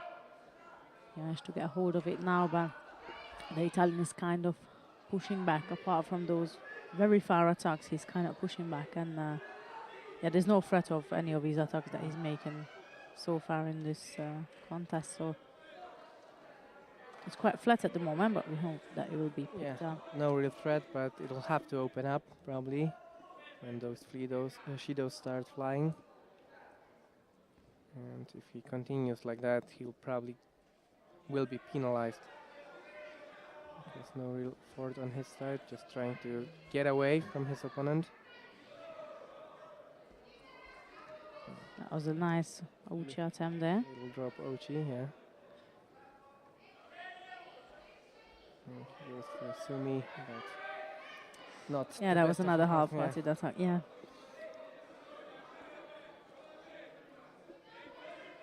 Perhaps they need a bit of motivation, as you call it. Yeah, encouragement. Yeah, that's it. Encouragement. Encouragement. Yeah. Oh, come on, Shido, attack. Yeah. This is a bit better, but yeah, the Angelis. They can't even complain about the attacks because they do attack. It's more of the commitment to their attacks is what we lack in here. But yeah, we have a potential and I think situation we're waiting for now. There was no arms on the ground, from what I see. So for me, probably it should be a score. Yes, and it's an Ippon. Yeah, we've seen that happening today. They only look if the arms are on the ground or not, and they weren't in this case. This is a replay. Yeah, so nice Ippon for Dangelis, and it is the Latvian who will take the bronze medal home. So all this work from Vagliarani, taking out the top seed, and now he has to vow off with the 5th place. This is judo, right? Latvia takes one of the bronze medal in the under 66 kilo category, and now we're going to move on to mat 1. We've got a couple of seconds left in the other bronze medal contest, which is between Pashayev of Azerbaijan and Cazorla of France. No scores, 8 seconds to go, 2-1 on penalties, and that's not in favor on Pashayev, but rather for Cazorla.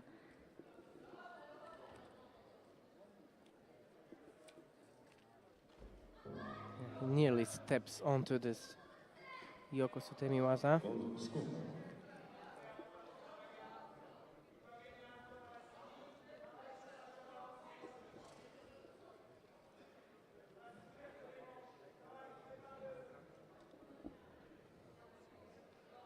And a little medical attention needed for Pashayev. Perhaps we could have a look at a couple of highlights in the meantime. Yes, we can.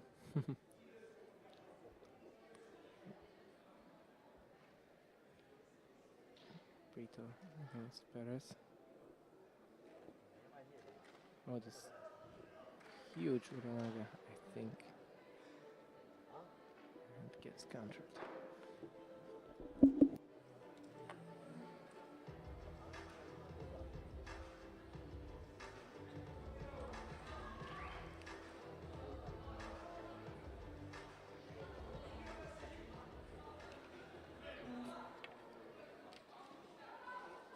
And we're back. Pashayev goes for Kosoto, but drops to the ground Sudden death, himself. golden score, exactly. And Cazorla is claiming that this was his action. Yeah, Ruslan Pashayev landed on his back, but was there enough of Cazorla's intention and work towards the application of this throw? That was a Yeah, probably yes. He stepped to the side. Yeah, he was controlled. He had full control. Yeah. Yeah. He had full control. Absolute. Yeah. So This one was one of the least questionable. Throughout the day, we had many of that, and there were situations where it was much more questionable yeah, than this he had one. like full control, grip on both arms. He just stepped aside, so stepped to the side. And Yeah, and just full landed control, on. yeah. on Right, France picking up a bronze with Kazorlav in under 66 kilo category, and they will have another medal for sure, because Gobert is in the final. We just see the color of the medal.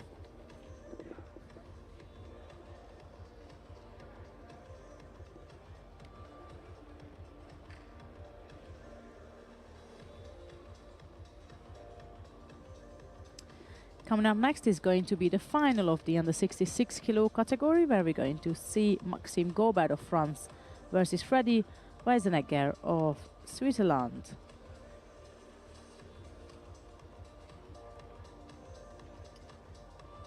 It's Freddy Weisenegger, number 2 seed. Grand Prix Portugal runner-up, so a silver medal for him. And last year he was 7th, so he lost the repechage contest here in under 23s. So he definitely got better this year, but we'll see if he can make it to the top of the podium. And he'll be up against Maxime Gobert, France. Yeah.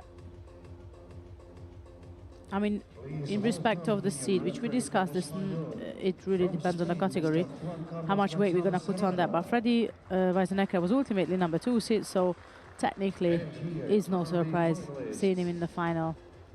In white judo, the 2021 Junior European Champion from France, Maxime Gobert.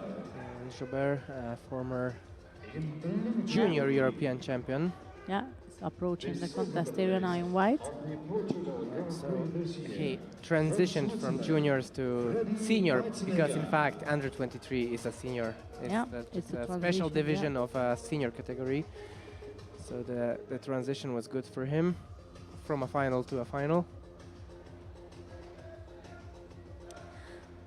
So here we go in a white judogi, that Gobert of France, and in blue Weisenegger, Freddy from Switzerland. Final of the under 66 kilo category.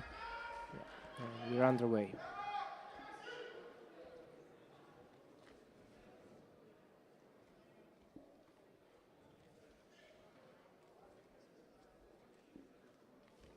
Weisenegger, good grip, goes for Tomoe, straight into Newaza. His leg slipped slightly when he was attempting to go for that throw.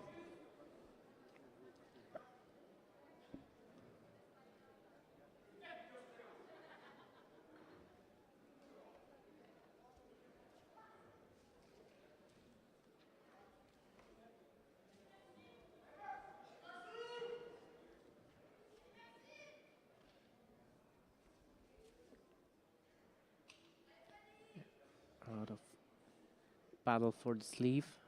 Kenkaiotsu situation, right against left.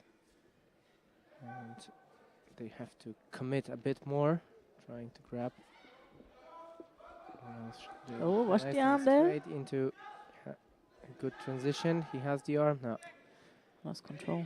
Yeah, lost control, but a good decision to go for the juji after Weisenegger's not the best of Sois. Yeah. I mean, it gone already. Still no score. Neither of them picked up any penalties.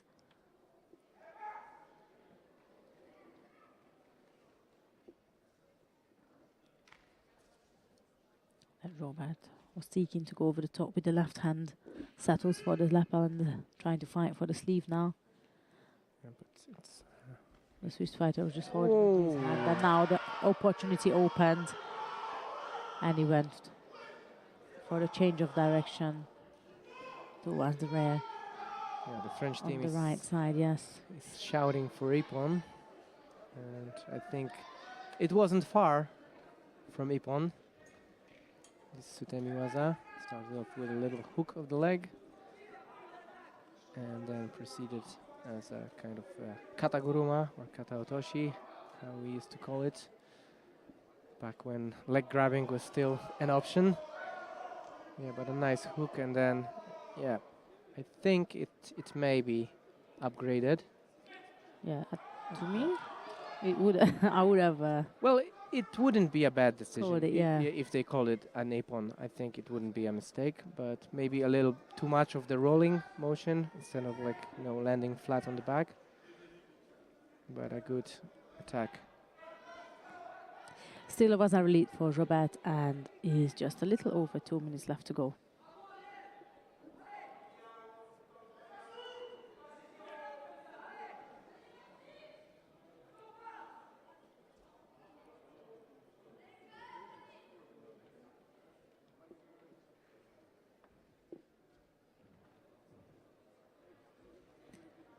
Quite in the position, yeah, quite a defensive, is what we call it, but obviously they favor it for a reason, because that's the position where they're going to go for the attempted throws and attacks. Yeah, but a little too low, maybe. I think it's like it suits Jobert. We saw him attacking from this position with those sutemis, but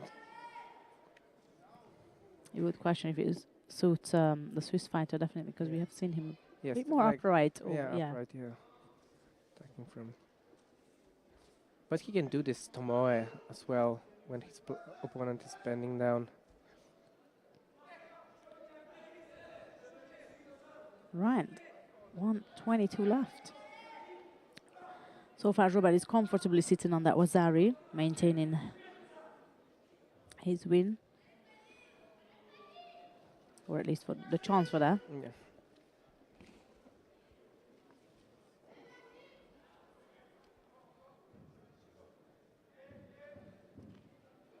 Weisenegger needs to be careful leaving that space open again on the right side, because that's exactly how he got thrown in. They were battling for. Yeah, and They were exactly that. They were battling for the sleeve. Change of direction from Robert takes the opportunity of that big space that Weisenegger leaves on the side. He needs to be careful with that. and he picks up a penalty as well.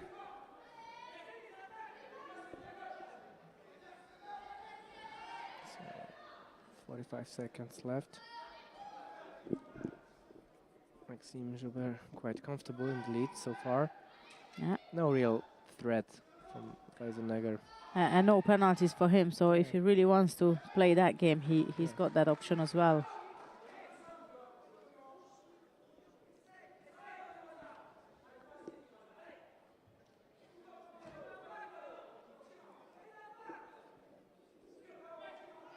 So there's a second lap to go. And obviously Weisenegger has got to come forward because the time is ticking. Yes. That was a little- poor yeah. attempt from Robert. Yeah, but he can. And he's afford it, now yeah. going to just try and get the opponent down in the waza and roll out the time. Yeah, and he managed to steal, 10 seconds, yeah. 15, yeah. and he got away without penalties. So That's that as well. now he'll just have to move around. Don't do anything silly. And he's going to take the gold medal home. And then that would be a gold and a bronze for France in this category. Good result for them. And it's really And good that's that, yeah. if you have like two players and you send both of them and they end up Both taking medals. Yeah. So this is like What the more can you ask for, isn't yeah. it? Yeah, absolutely. Right, our European champion 2022 under 23s is Maxime Jobert of France. Champion in the under 66 kilo category in white judogi, representing France, Maxime Jobert.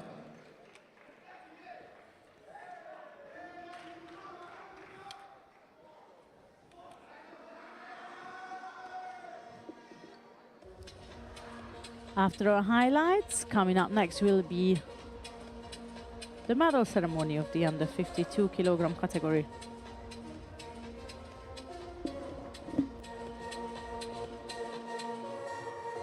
Dear judo friends, here the highlights of this final on the screen.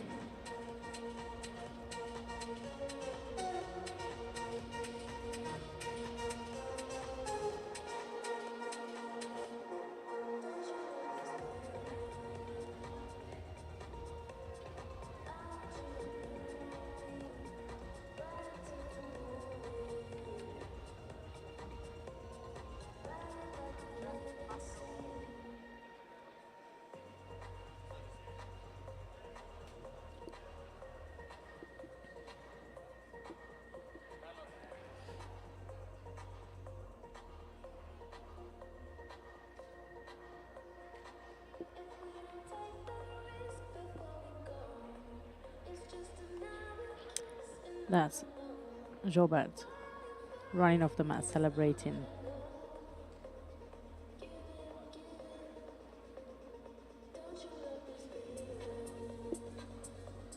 Right, I think we're ready. Ladies and gentlemen, the awarding ceremony for women under 52 kilogram.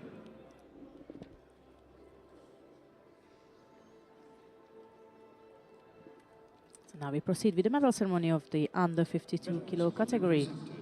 By the General Secretary, And that will be presented by the General Secretary of the European Judo Union, bronze medalist Martin Poiger. for Germany, Annika Würfel, The two and for Serbia, bronze medalists are Nikola Nešović of Serbia and Annika Würfel of Germany. the winner of the silver medal. Second place and Representing Spain, silver medal goes to Ariane Torresola of Spain. winner of the gold medal under 23 European champion. And the first place and gold medal goes to Gyertyás Rosa of Hungary.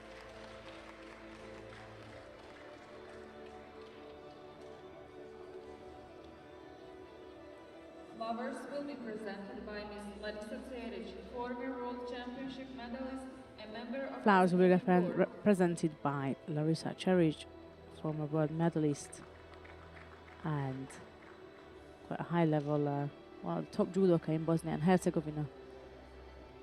She's going to represent the Flowers now, and then we will rise for the national anthem of Hungary.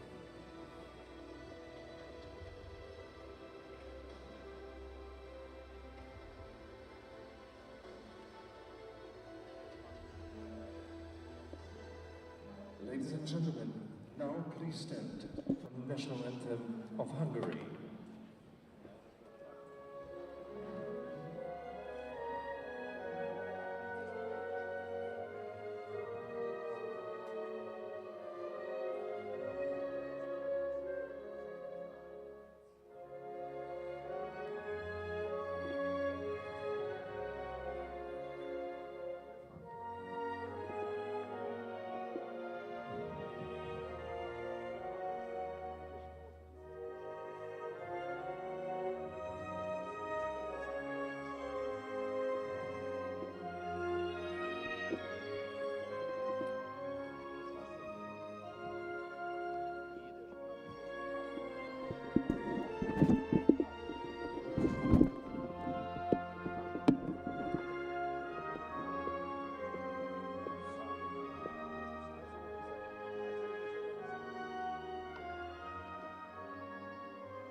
Congratulations to all medalists.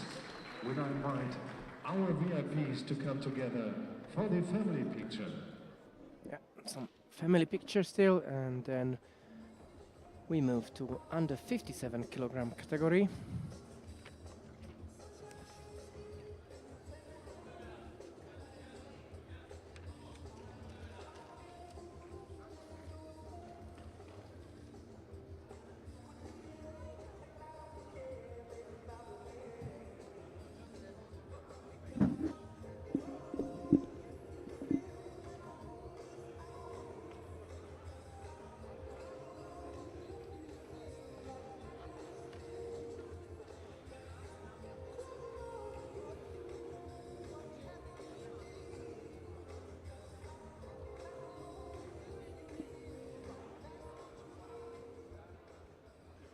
Dear children friends, now the bronze medal contests in women's under And we'll have 57 kilo bronze medal category. contest in under 57 kilogram category. It'll be Carlotta Vanzato of Italy against Anastasia Czyżewska, the Ukraine, down on mat 1. And on mat 2, we'll have Tony Capani Diaz, also of Italy, against For the bronze medal contest on mat 1. Adriana Rodriguez of Spain. The referee from Germany, Karin Schunke. And here are the athletes. In white judogi, the winner of the Coimbra Adriana Rodriguez Salvador lost a semi-final contest against number 1 seed here, Marica Perisic of Serbia. In her first while Anastasia Czyżewska lost her semi-final against Hasret Bozkurt of Turkey. And through the repechage, Carlota Vanzato defeated Verena Hidden for a chance on the bronze medal, and Toni Kapani-Diaz overcame Lisa Grabner of Austria. And here are the athletes in white judo. The silver medalist of the Sarajevo European Open from Italy, Toni David Kapani-Diaz. In blue judo, the bronze medalist of the Malaga Senior European Cup from Spain, Adriana Rodriguez Salvador.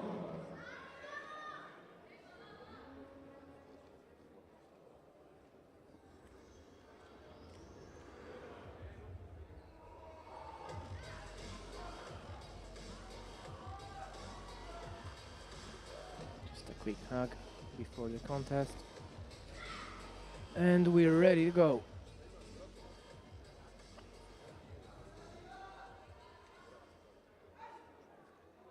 So, Toni Kapani-Diaz of Italy against Adriana Rodriguez Salvador of Spain.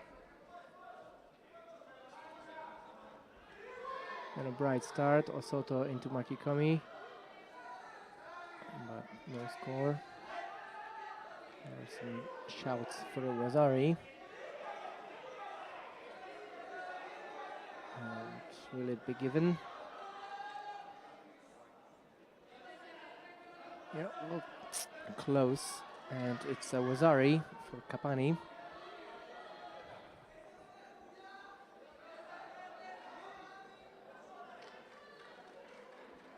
Ayotsu situation, left against left.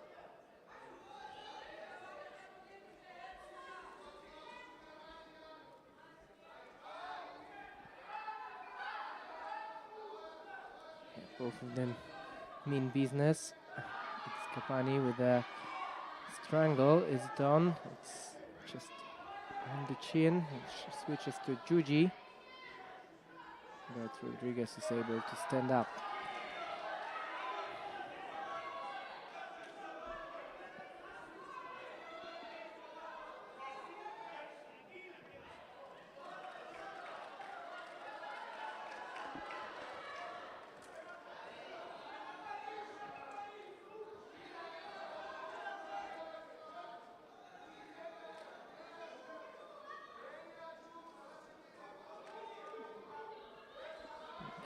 Keeping hold of the sleeve down.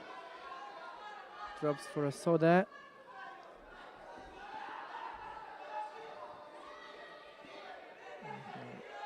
She tries to secure the upper body.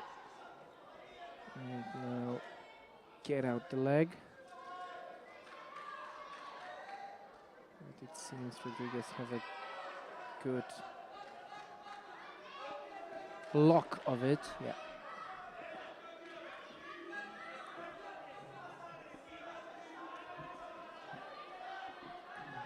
Kapani in lead as we approach the midway point of this contest. 2 minutes 18 seconds to go. So far Kapani doing a good job of keeping Rodriguez at bay. She goes for a Sato Makikomi of her own. And she can hold off the sleeve.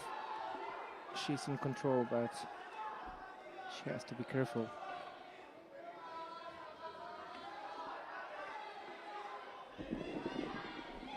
Rodriguez goes for this both sleeve attack, and now Uchimata, and it's really close.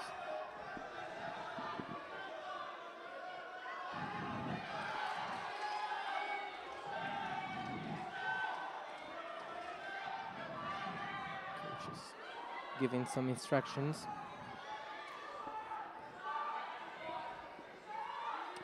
Rodriguez. That was a close call there from the Uchimata.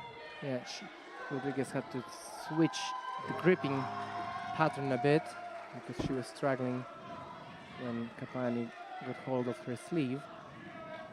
So she switches.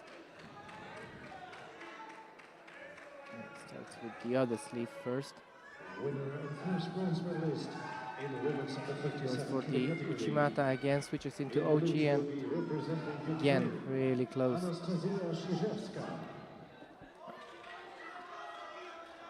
Little over a minute left to go, and Kapani is still leading with Vasari. But Rodriguez stepped up a bit, but if she's trying to force the Shidos, she has to make it a little bit quicker. Kapani still can afford 2 of those. She'll probably pick up first one this moment. Yeah, it's a passivity Shido, or non-combativity Shido for Kapani. Still can afford 1 more.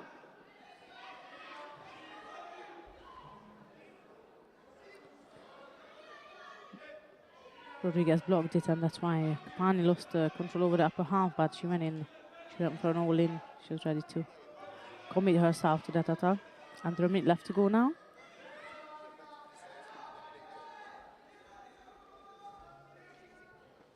Rodriguez needs to be careful because she kept on having her grip on the same side for quite some time. She did put certain attacks in there, Nice but still. drop Sode.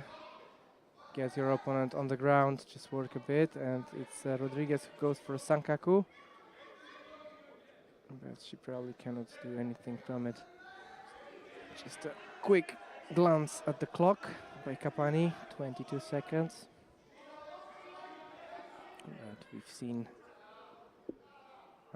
just a little rearrangement of the hair required.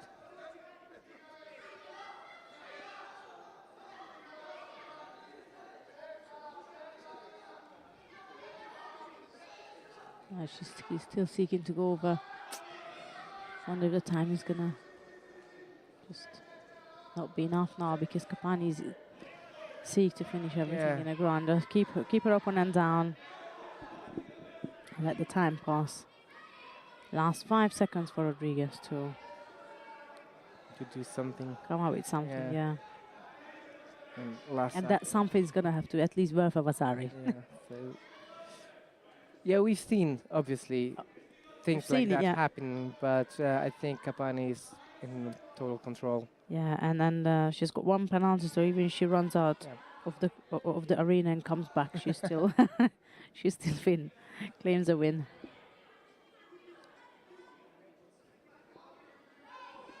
Rodriguez bracing herself for 1 last attack, 1 last chase.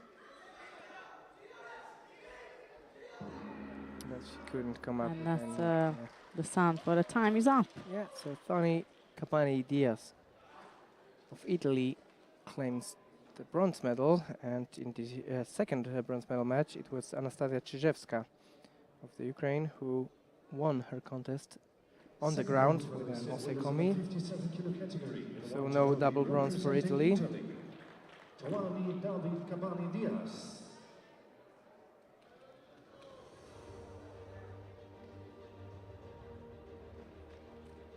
Dear Judo friends, see the highlights of the bronze medal contest on the screen. You can see the highlight of both bronze medal contests on the screen now before we go underway with the final of the under 57 kilo category.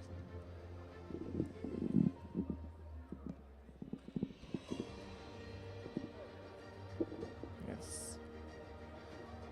Probably the best effort by Rodriguez, Tsuchimata, but in the initial stages of the fight she went down through Wazari with this Osoto into Sotomaki Komi combination.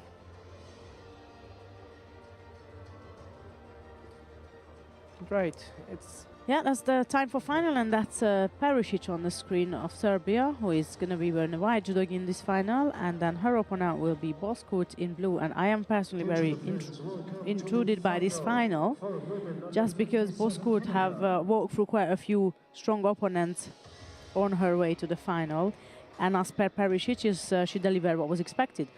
So there is certainly more pressure on her. Yeah, she's the only #1 seed, I think. No, under 48 we had Ersin, but other than that, you're right. Yeah, but Boskurt, the unseeded athlete who went into the final. And now, please welcome the finalists. In white judogi, the bronze medalist of the Abu Dhabi Grand Slam from Serbia, Bronze Marica medalist of the Perisic. Abu So Dhabi here we Grand go. Slam. Yeah, Marica Perisic of Serbia is And in blue judogi, gonna be white, like we the said, bronze and medalist that of the Hazret Sarajevo Bozkurt of European Turkey Open. From Turkey, following right behind in Hazret blue, and that's our Bozkurt. final of the under 57 kilo category here in Sarajevo.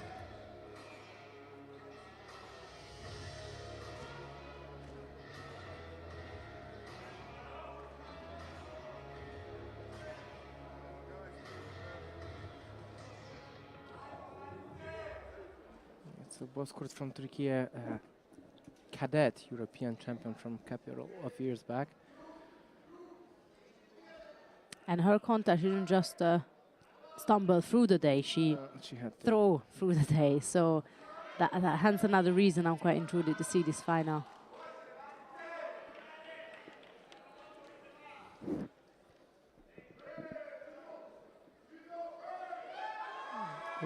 That's going to be a penalty.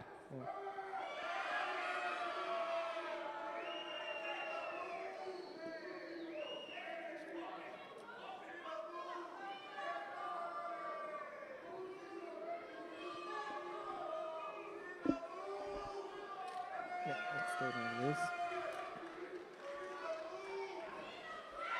And Bozkurt goes into Sodetsuri Kamigoshi. Yeah.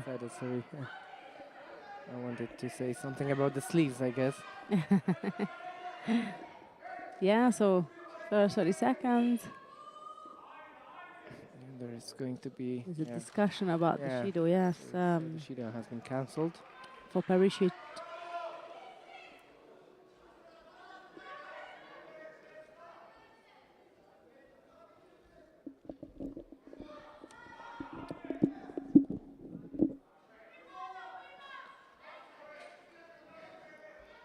Double sleeve grip from both athletes.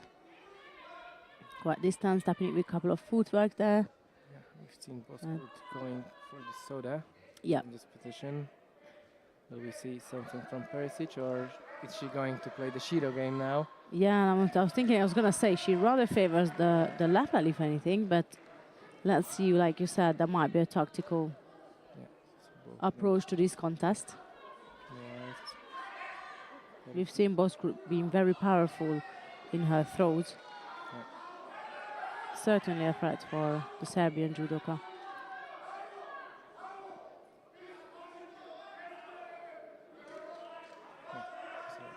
Shido just flying around in this contest. Yeah, I think like the board hasn't been updated. Both Yeah. of them penalized for this Shido like sleeve grips, which Yeah. shows. That was far out from Bozkurt. Now Perisic tries a turnover.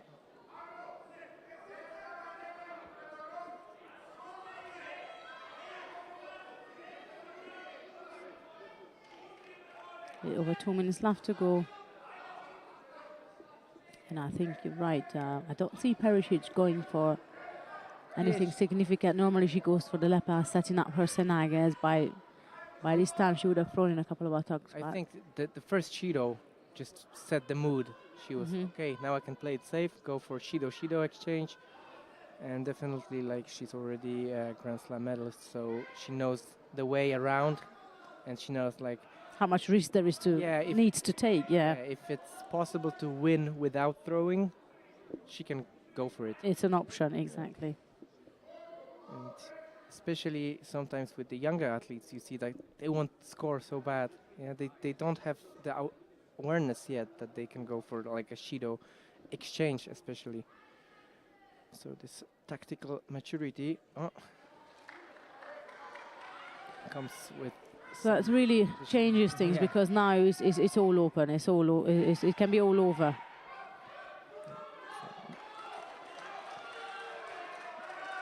In absolutely no time. She has to switch the tactics again. Yeah, now she can be playing that. Yes, now she needs to come forward. And out of the two, Bozkurt so far had no hesitation coming forward. She was here to score. Exactly. So now it's really Perisic that's going to have to pick up that pace. And that's, again, the double sleeve from both of them. Question is who's going to make... Now Bosco change that. Yeah, but that's what we said. Perisic, certainly when it comes to throwing, she prefers the lapel grip. And she wasn't trying to grab it in the initial stage. And now when it's all square and next Judo means somebody's out, She's running after it. Yeah, she goes for her preferred grip. So no more... Now she's seeking that, yeah. No more tactics. She uses the other arm of the other hand to get the lapel grip. But Bosco is very robust, so yeah, she's watching. You can tell she's watching that space we were talking about earlier, you know, when that Seonaga is coming before it even comes.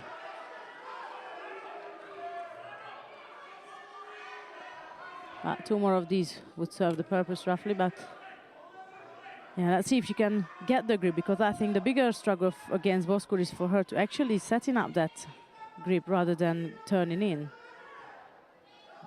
Probably try to set up some... Because Bosco is still controlling that sleeve. Yeah, she has both sleeves. Yeah. Tries to pull her down. And she's comfortable fighting off the sleeves because she does the soda. And even went for Nuchimata earlier, so absolutely, that's she has no problem she goes for the soda again. settling in there, exactly. Not deep enough. Lacked rotation.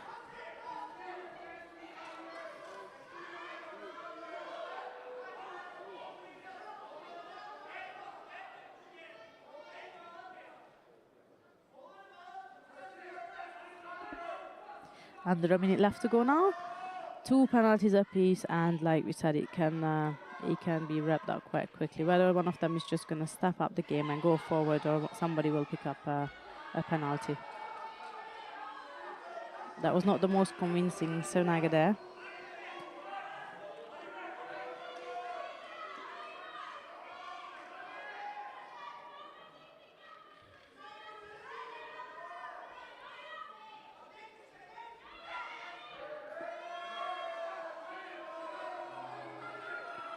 That's a 1-1 really. Yeah. So it's, and also like Perisic's previous Seonaga wasn't the best one, but this. But it was just as bad. No, just as good. Just as good, yeah. Now, again. So 15 seconds left. If you asked me 2 minutes ago, I didn't think we were going to go into golden score personally.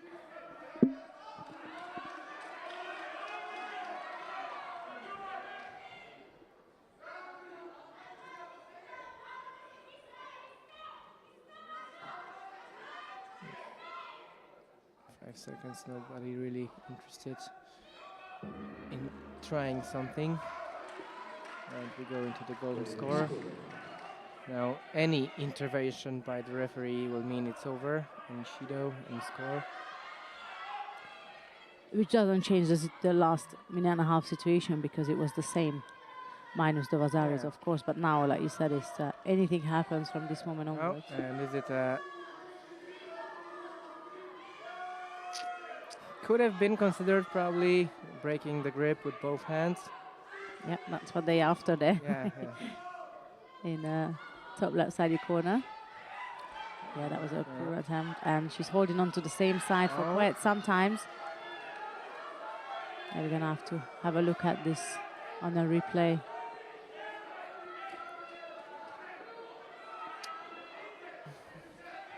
Yeah, tough call.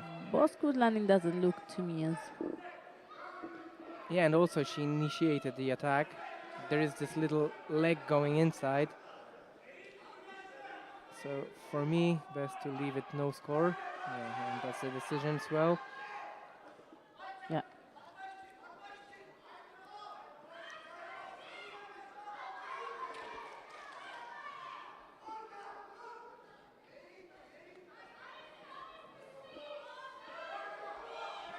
Oh. It only takes one good effort. And that's that. And a little bit difficult to even say what kind of technique it was. She dropped one way, the opponent went down the other. The other. Little bit of soi, little bit of kataguruma maybe even. Brava. Liam's that I think replay it doesn't will matter help for us her. Yeah, like to for her it's- identify. yeah, I just won. Oh, absolutely. And if you ask her, what did you win with? She would just say Ipon, and that's it. Seemed to be a more of the Senaga ended on the Yeah, rear yeah, end, really. But on the other way, European Yeah. champion in the under 57 So they are right. In white judogi representing Serbia, Marica Under 23 Perisic. European judo champion in the under 57 kilo category, Marica Perisic of Serbia. And Boskor is going to take silver medal.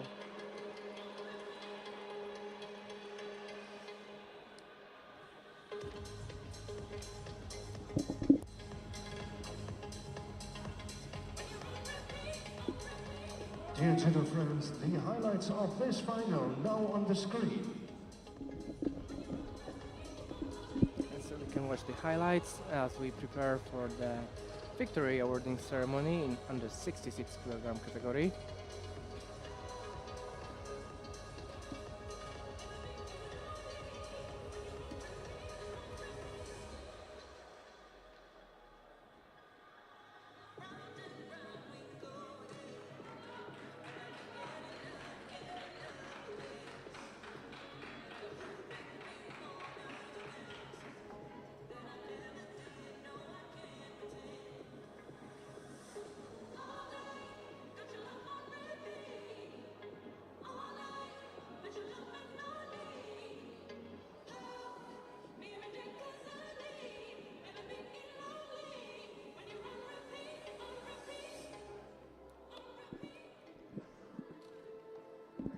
That's Perisic celebrating. And now that's over to you, Tomasz. Excuse me, for men's category under Yeah, 66 so under kilograms. 66 kilogram category, 27 judokas participating today, only 4 on the podium, and bronze medals. Medals will be presented by the General Treasurer of European Judo Union, Mr. Enric Galea. Bronze medalists are And bronze medalists from are Latvia, Orlando Cazorla Anthony De of Angelis. France, and from Latvia, a little bit of a surprise today, Anthony De Angelis, who had a really great day today. And Cazorla, one of the 2 French players competing in this under 66 kilogram category, Winner of the silver other medal taking the top spot representing Switzerland, on the podium. Freddy So Weizenegger. a good decision to send both on these under 23 European Championships. Winner of the Silver gold medal for Under Freddy 23 Weizenegger European of champion representing Switzerland, France, Maxime Jobert. and a gold medal, and the title of the European champion goes to Maxime Jobert of France, last year's European champion and world medalist in juniors, so a great transition from him, great step up. Another European final, another gold medal for Maxime Jobert.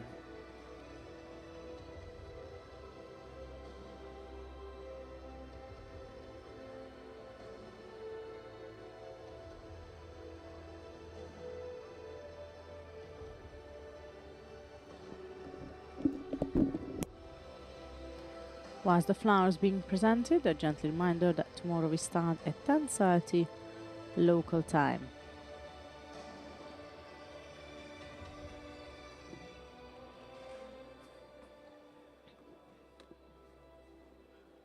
Ladies and gentlemen, now please stand. Going to rise for the national anthem of France.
Congratulations to all medalists.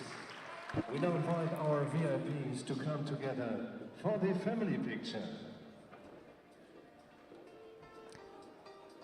The family pictures are going to take place now, and then we're going to continue our final look with the under 73 kilo category.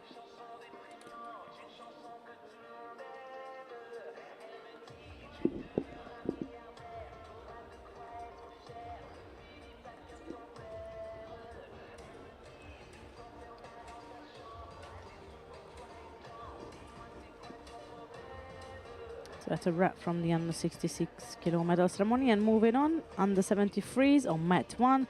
One of the bronze medal contests will take place between Javier Pena in Sauste of Spain and Adil Osmanov of Moldova. And on mat 2, you can follow the actions between Adrian Sulka of Romania and Koen Heg of the Netherlands. We're going to watch mat 2.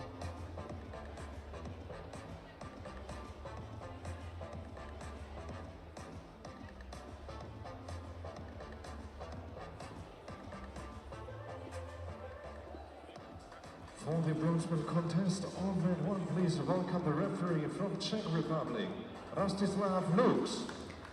Our referees taking their spot on the mat, and that'll be followed by the athletes entering the contest area. From Spain, Javier Peña and Sausti. And in blue judogi, the 2021 bronze medalist of the Under-23 European Championships from Moldova, Adil Osmanov. For the bronze medal contest on mat 2, please welcome the referee from Great Britain, Graham McLachlan. And here are the athletes in white judogi. So here we go, mat 1, Pena and Sausti of Spain versus Osmanov of Moldova. Mat 2, Sulka of Romania versus Heg of the Netherlands. European Open from Netherlands, Koen Heg. Sulka entering the field of play now, and that's Heg follows. Again, the choice is yours. We're going to stay on mat 2, but if you want to follow the actions on mat 1, you're just a click away from it.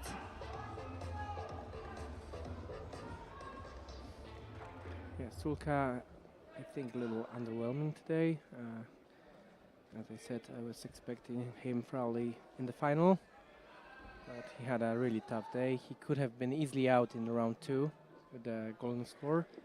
Yeah. But it's also like it shows a little bit of character if the things aren't going your way and you somehow still manage to fight for medal. This is a good sign, I think. We obviously do not know the whole story. Maybe some minor injury, maybe he was preparing for something else entirely.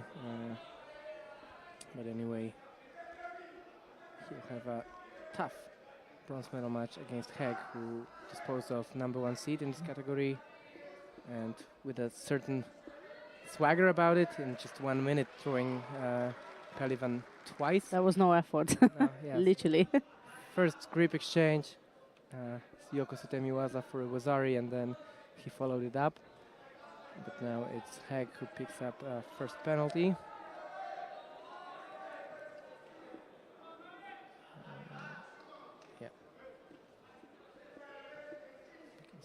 Romanian team, and Romanian bronze medalist Matei over there.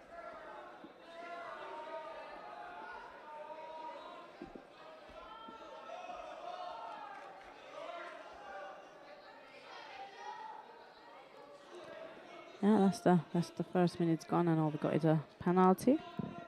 Be fairly cautious.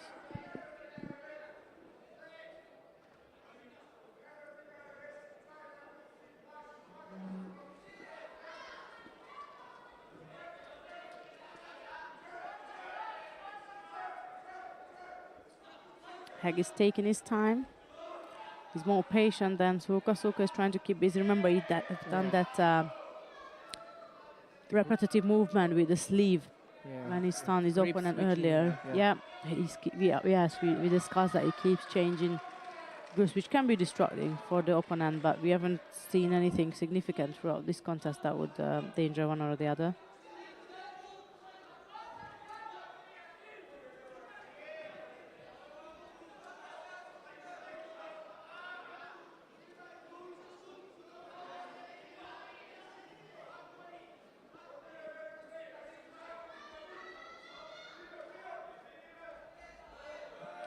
effort from again, Suka yeah. again, yeah. Not deep enough, but And his hips was way out, way out. maybe had a turnover on the ground. But Suka seems to be defending pretty well down there.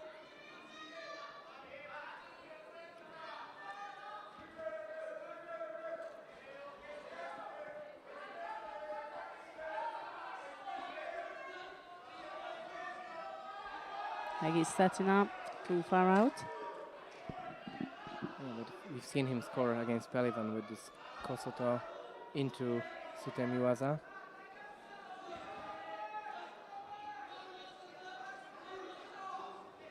So he'll probably want to set that up. Yeah, meanwhile, it's all over down on mat 1.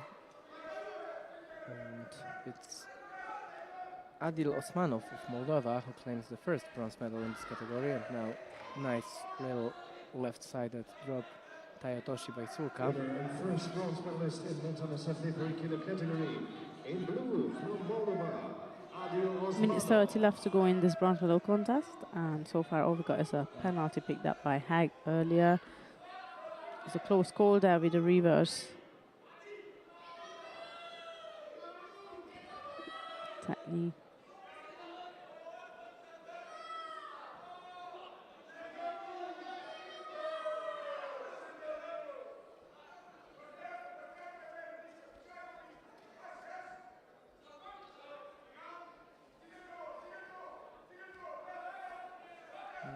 See Heg trying Yeah, Hag is trying to set it up exactly, and I don't see Sulka having much to say in this contest at the moment, in the last couple of exchanges anyways.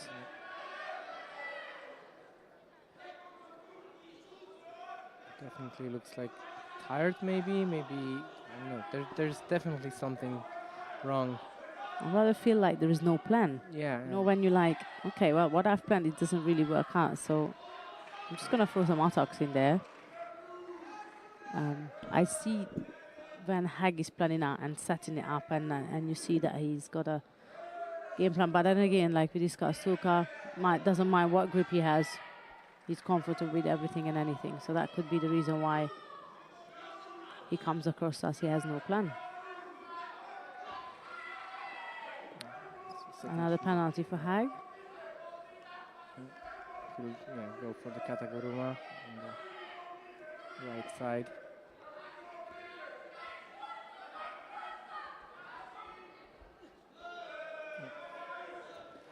Also, Yeah, poor effort. he just tried to get away from his opponent. Yeah. In Romania. And picks up a penalty for that. And that was very clear that was not intentional it's- throwing. That was a much better effort from Hag. Yeah, I think Sulka was aware that he's going to get penalized, but he felt threatened. And Wow, 13 seconds left to go. We are 2-1 on penalties, and we have no score so far.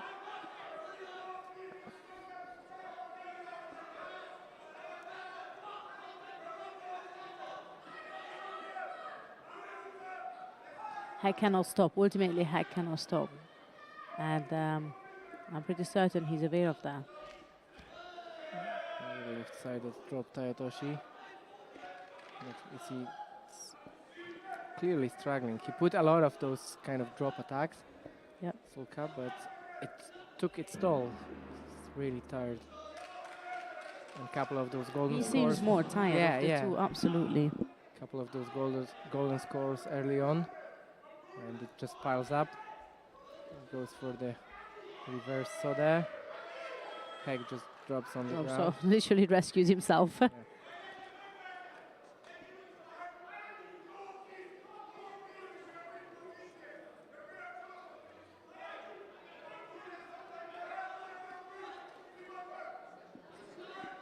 I'm into golden score now. Yeah. That was a poor effort from Suka, and I think there's a strong chance for another penalty there, which will open up. Yeah, there it is, 2-2 on penalties. And it's all out now.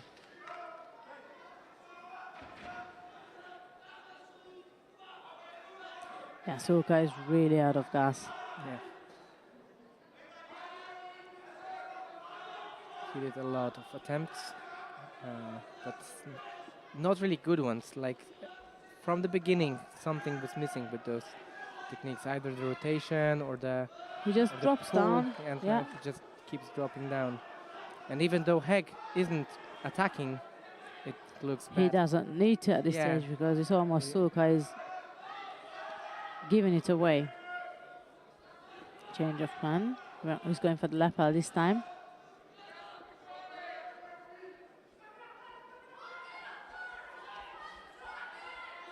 Trying to get Heg stepping out of the contest area.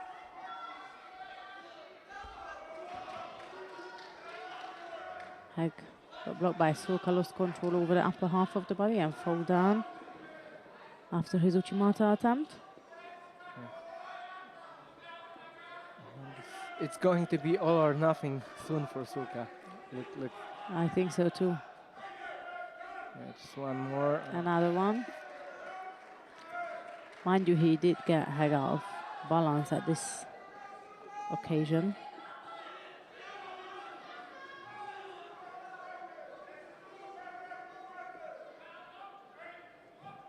Maybe he needs just a little change. Oh, That was much better.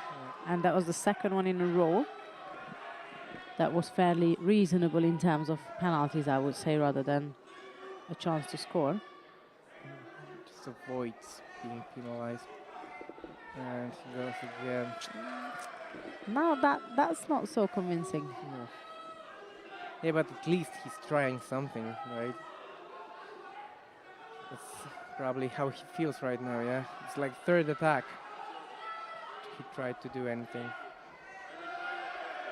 And now he just drops to his knees, not really having a grip. And what's the decision? I can say it going both ways.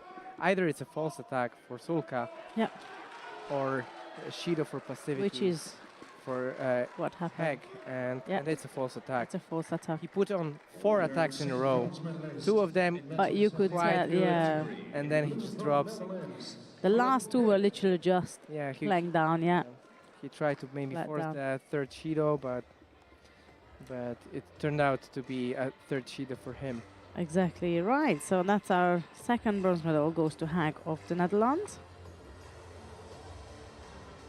Dear judo friends, here are the highlights of the bronze medal And that leaves us contest. with the last contest of the under 73 kilo category with Jean-Benjamin Gaba of France, and he's going to be facing Mark Ristov of Bulgaria. Yeah, Gaba, number 4 seed today, up against Christoph, who was number 2 seed. Both already. They both top athletes. I think this will be a good one.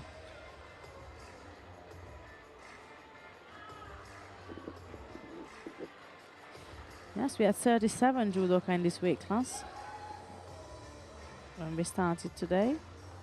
Yeah, and only 2 left.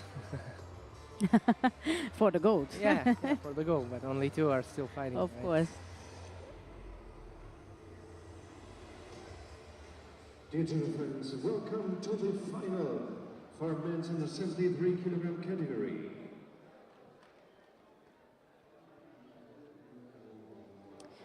That's Gaba on the screen, getting ready to enter the field of play once the referee taken his spot. And got into position. Already a medalist at the Grand Prix level this year in Portugal, at the beginning of 2022. Fifth place last year on junior championships. So he's around there somewhere, Yeah, he's around the 21. podiums, yeah. Still got another year in this. The bronze medalist of the European Championships in Sofia from Bulgaria, Mark Ristov. Yeah, and in blue, we'll have Mark Christoph, already bronze medalist on senior European Championships from Sofia. So, a good lineup in the final. Yes, indeed. Gaba in white representing France, and that's Ristov in blue for Bulgaria. And that's the under 73 kilogram final underway.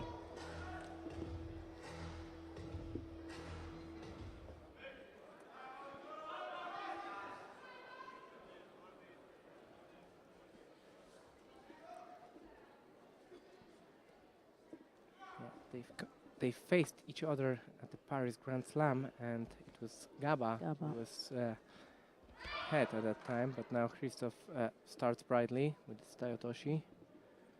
Gaba manages to step over it, but a nice try from the Bulgarian. Yeah, absolutely, and straight into Nevaza.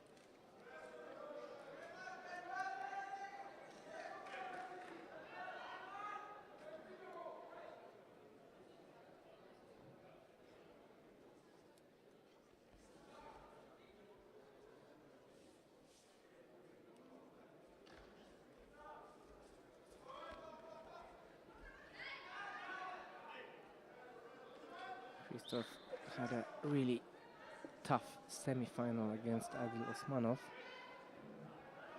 He managed to come up on top, but it was a very good fight, while Gaba defeated Cohen Hegg. Who took out top Yeah. seed, which we explained, yeah. And both of their opponents took bronze medals, so So the Yeah, semi-finals yes, are really yes, proven ye- to be yeah. the four were- of the strongest of the category, yes. really strong.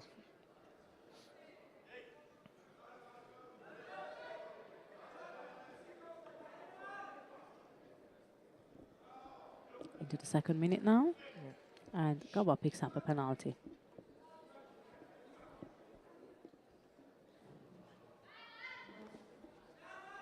So far, Christoph's strategy seems to be working. He had a couple of good attempts. Forces a Shido on his opponent.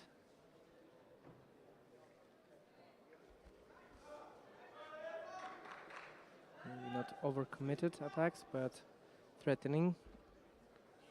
Gaba drops for a Yoko Tomoe. Christoph picks him off the ground and tries to claim it was a counter.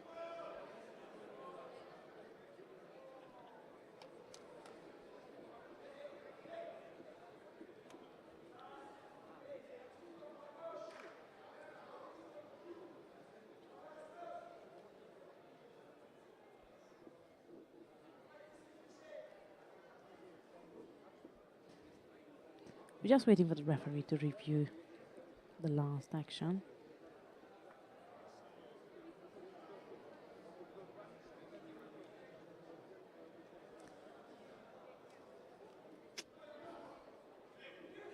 Not really. Nothing. That's not going to happen, no. So, as we are halfway through, still a single Shido against Gaba. Now he's doing a lot of movement, setting up the Soi and Kochi combination.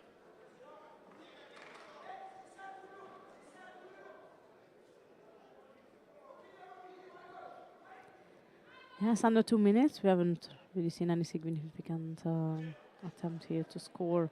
All we got is a penalty for Gaba. Very cautious.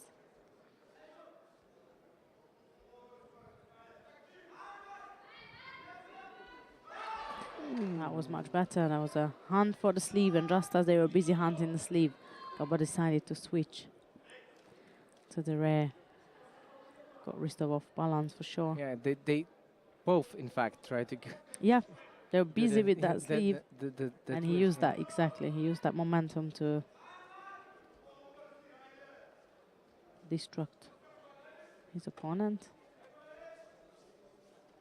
Gaba is setting up the empty space.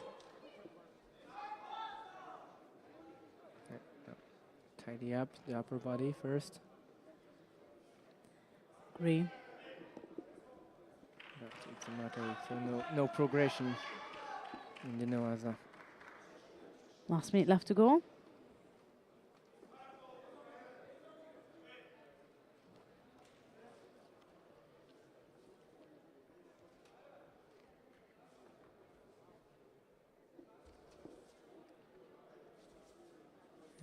Gaba.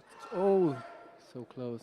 Yeah, Tries to set up the Ippon Soi to the other side, and this opens up a lot of opportunities, but Christoph was really cautious with this Osoto.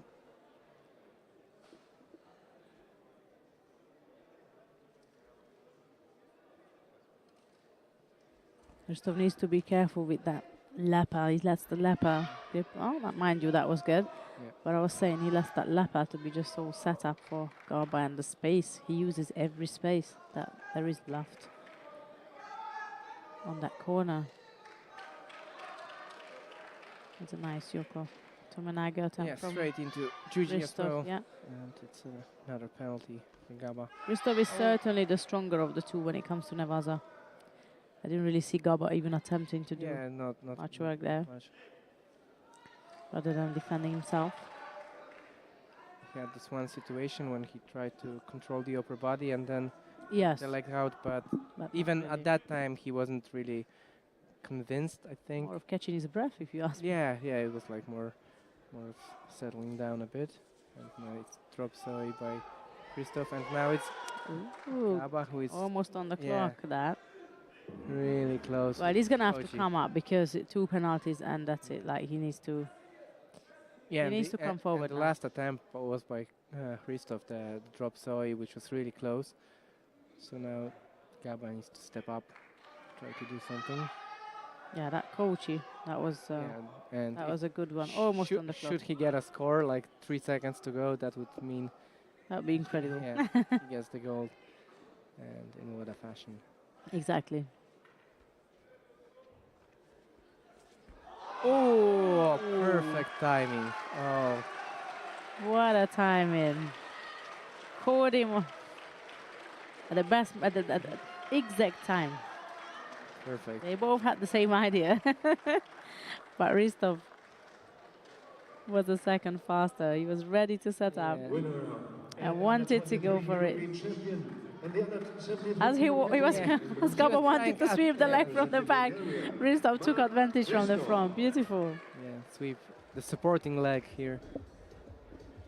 While Gaba was trying to sweep the moving leg, Christoph just did a small sidestep and a reap. And that was a nice ending to it.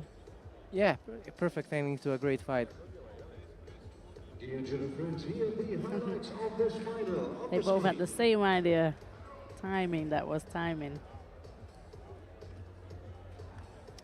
Right, that concludes the under 73 kilo category for today. And this is our highlight from the final, where Gaba faced Ristov.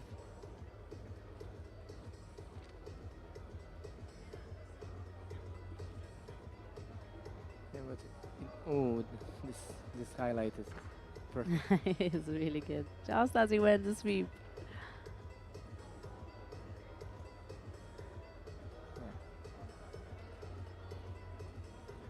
What a timing there.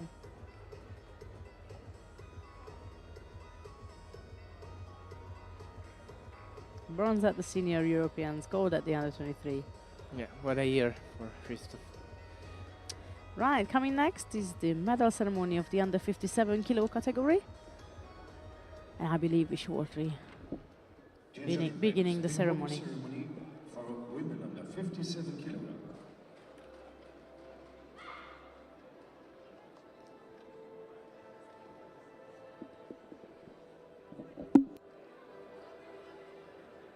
The medals will be presented by the head sports director of the European Judo Union, Katarina Rodriguez.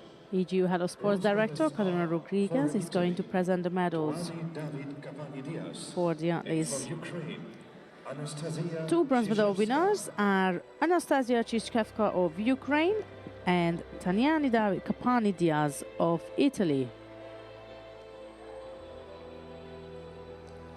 Winner of the silver medal, representing Second Turkey. place and silver medal goes to Hashred Bozkurt of Turkey.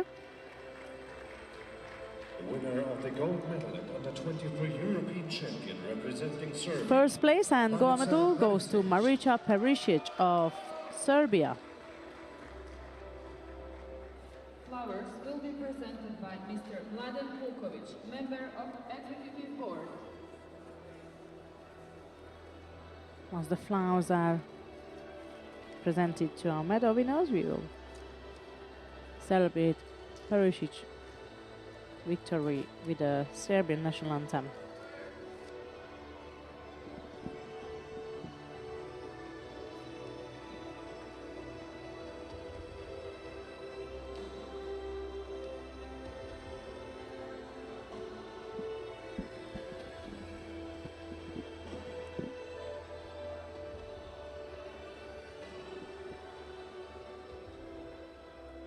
Ladies and gentlemen, now please stand. Now we rise for the national anthem of Serbia.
Congratulations to all medalists. We now invite And that's a wrap from the under athletes to 57 kilo come to the category, family picture. including the medal ceremony.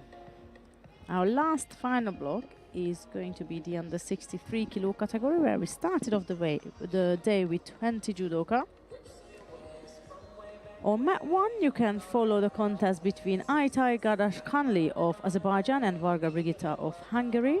And on mat 2 is Flavia Favorini of Italy and Antoniette Palumbo, also from Italy. So it's an all-Italian bronze on mat 2. I wonder if we could have a look at mat 1. Yeah, definitely. Yeah, let the Italians battle it out. Yeah. We'll catch up with them later. Yeah, not to be mean or rude. No, but they know each probably other. only Italians will want to watch that contest back And I home. guarantee one thing, that'll be Italian medal at the Yeah. end. But yes, certainly. But it's yeah, we should probably say that Palumbo had a fantastic day today. Oh, yeah, so absolutely. So if you want to follow her, please go to mat 2 and we will watch Gardashkanli against Varga down on mat 1.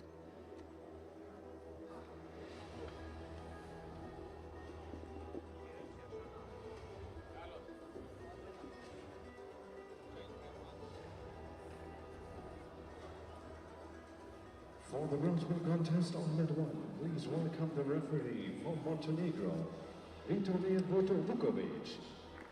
We have our referees taking their positions now. They'll be introduced, and that will be following up by our athletes entering the contest area. Aytay Gardashkanli. And in blue judo, the bronze medalist of the Ulaanbaatar Grand Slam from Hungary, Varga Brigitta. Both Gardashkanli and Varga is on their way towards mat 1. Mat 2, please welcome the referee from Azerbaijan, Mr. Nazim Ubayev. And now please welcome the athletes in white judo, the silver medalist of the Senior European Cup in Sharjah projected attack from Italy, Flavia Favorini. In blue judo, the winner of the Coimbra Junior European Cup from Italy, Antonietta Palumbo. Yeah, this category was also quite interesting today. Yeah, we had like probably one of the biggest upsets. Yes, Ivanescu going out. it was a good one. It was a good Yeah, one. it was Palumbo who disposed of #1 seed. Exactly. Right, here we go. One of the bronze medals of the under 63 kilogram category, Gardashkanli in white judo representing Azerbaijan, and that's Varga in blue for Hungary.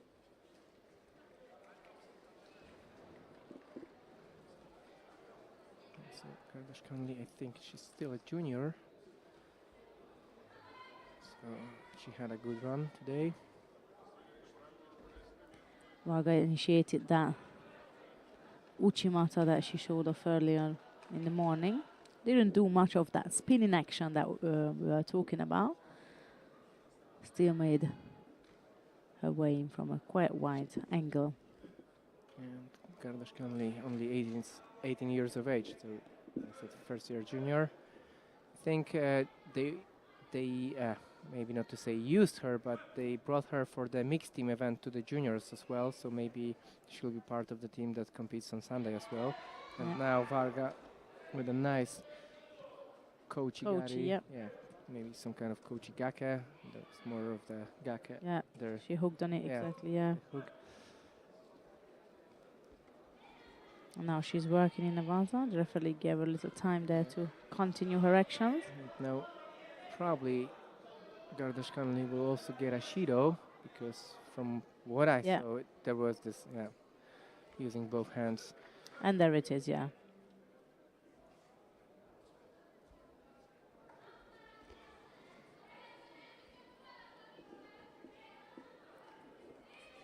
Here she goes again, this time on the outside, tried with Osoto. Just that. Similar grip, same leg, just going on the outside. Varga is certainly utilizing on her, Reach. yes, You on could her, say on her long arms, Yeah. on long legs, absolutely. But I like how you described her reach.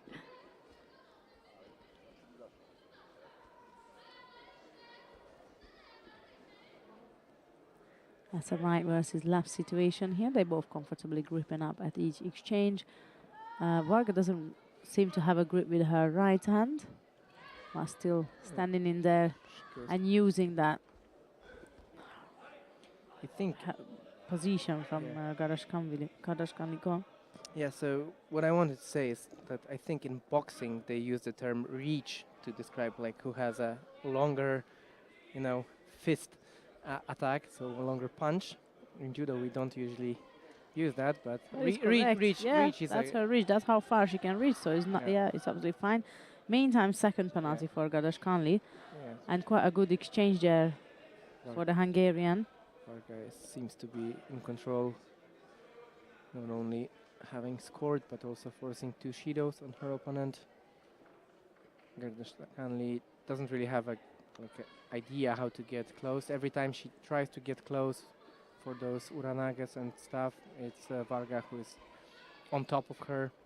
She's totally in control, calm, collected, doesn't do unnecessary movements, attacks. Mhm.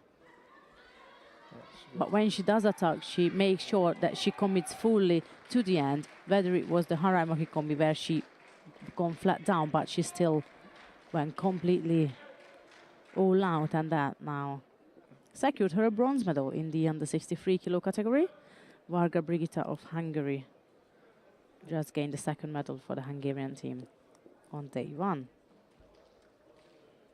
After the highlights, we are going to be moving on to so the kind of all-Italian bronze match. Yeah, go on. Osoto Otoshi maybe, not much of a reap. She follows up with her upper body, ensures that her opponent lands flat on back, and a straight Absolutely. ippon for Varga. It and doesn't give up. You know, sometimes people stuck in there and they kind of just lose the grip, go flat down just to save themselves. But she continued the movement.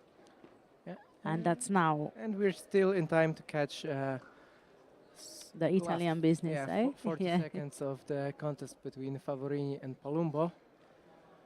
It's Palumbo who is leading by Wazari, but she's also 2 Shidos down. So she will try to look as busy on the ground as possible just to steal some time, wind up the clock a bit. Or wind Yeah. down the clock, just to say. She's still got 2 penalties though. Yeah, After that, so, yeah. so she has to be Having a look at careful. 20 How much seconds. left? 20? Yeah, 20, but no Shidos left in the tank for her, so she has to be careful. Favorini will come forward, chase Missing her our up. little information box on the top of the screen. So we're just keeping you updated on the time. Line from the venue, 5 seconds left to go, and oh, there it is. Yeah, and it's all over. And it's all over. And well deserved. Palumbo has been Yeah, she had a doing great terrific job today. And good judo, good activities. And she came all the way from round 1. She was actually one of the first one on the mat. Yeah, I think today, she had a so- first contest. Yeah, That was the first yeah, contest. first we've one shown. against Kraft, remember? And yeah. Yeah, 5 contests. Yeah. So a busy day at Exactly. the office. Absolutely, especially for a female category, you rarely get this amount of contest in a tournament. It's normally 4. Sometimes people get away with 3, depends on where you are in the draw and how many people, of course. Exactly, but 5 is a decent number for a female category to come. And also, like in the last fight your teammate, it's also difficult sometimes. Exactly. Contests on the screen.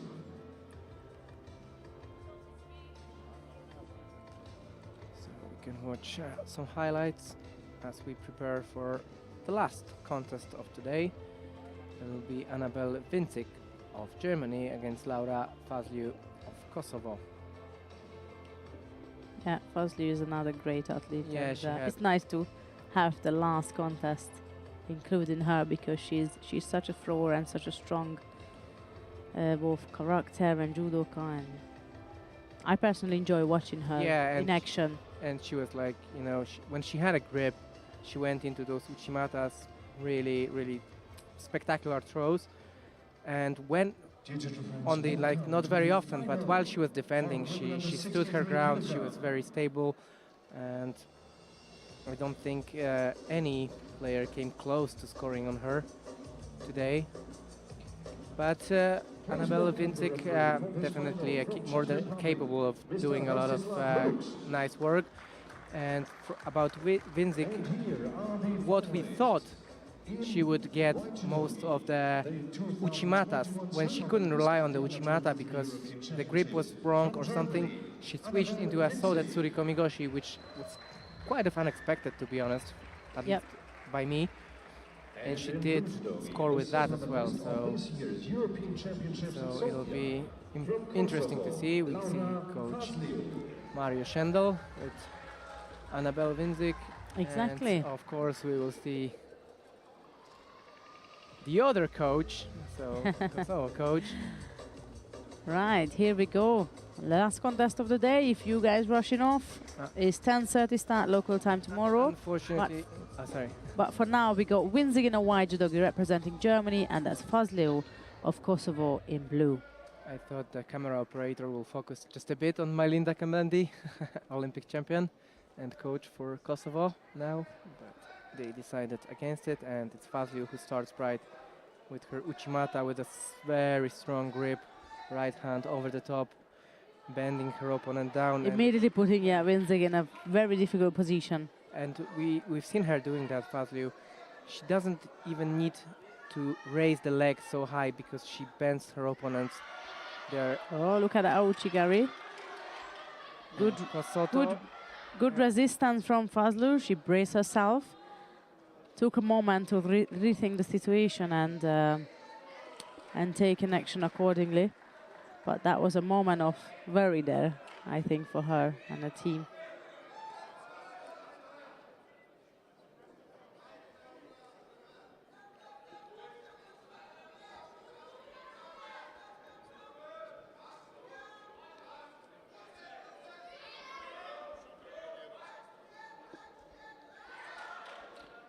Doing quite a far view, I was going to say, yeah, if we could switch to it, that's good. Good sketchy attempt by Vincik. Yeah, she's got a penalty. First minute is over now.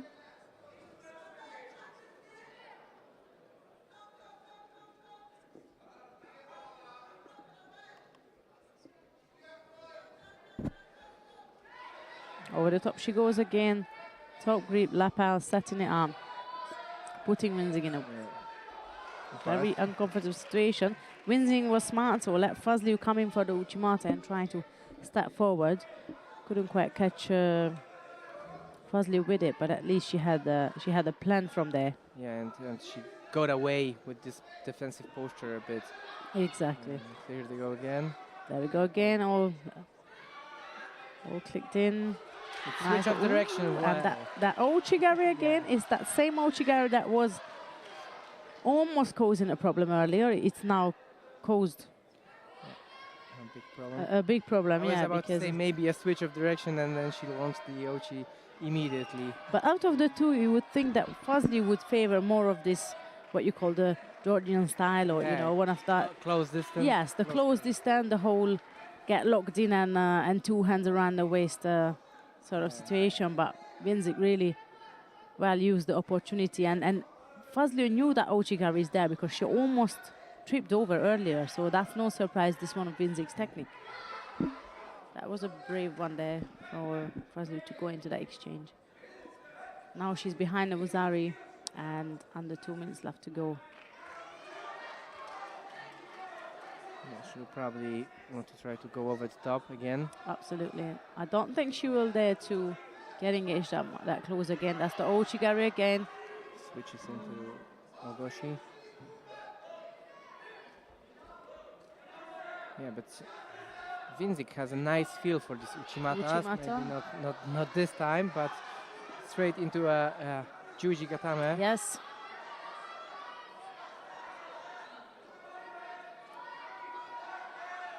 Yeah, the Germans are screaming for no Wazari, or even for it to go the other way. Was Fazli really holding on to? I don't think that Vinzig will make much of a damage on the Navasa. Yeah, no, the referee realized there's not much action going on in Navasa, and Fazli were pretty safe and secured, so got them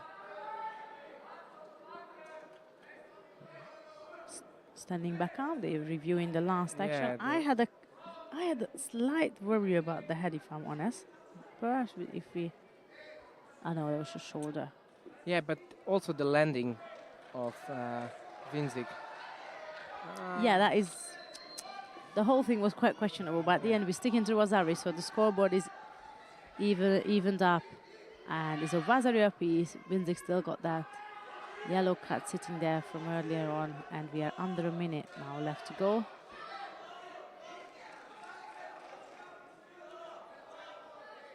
Yeah. And we're all squared in terms of Shidos as well as scores. Yes, Fazio just picks up penalty. 35 seconds to go, and I can see it going both ways. Yeah, this is open. It's open. Yeah, Vinzig had a nice feel for the. Even with the Uchimata, yeah. Vinzig is ready for action. So once we would think that once Fazli goes in there, that's done and dusted. It's not at all, because Vinzig is ready for it each and every time, or at least most of the time. Yeah, she was really close with the Skashis as well. She went down with the Uchimata of Fazio, but she was also close to scoring with the Skashi. So exactly, this is really an open book right now, and that Ochigari is still there. But with Fazli, you couldn't really see anything. Yes, she's trying to go close, but I don't think she's going to do that again. Yeah. And apart from that, is drilling out the Uchimata.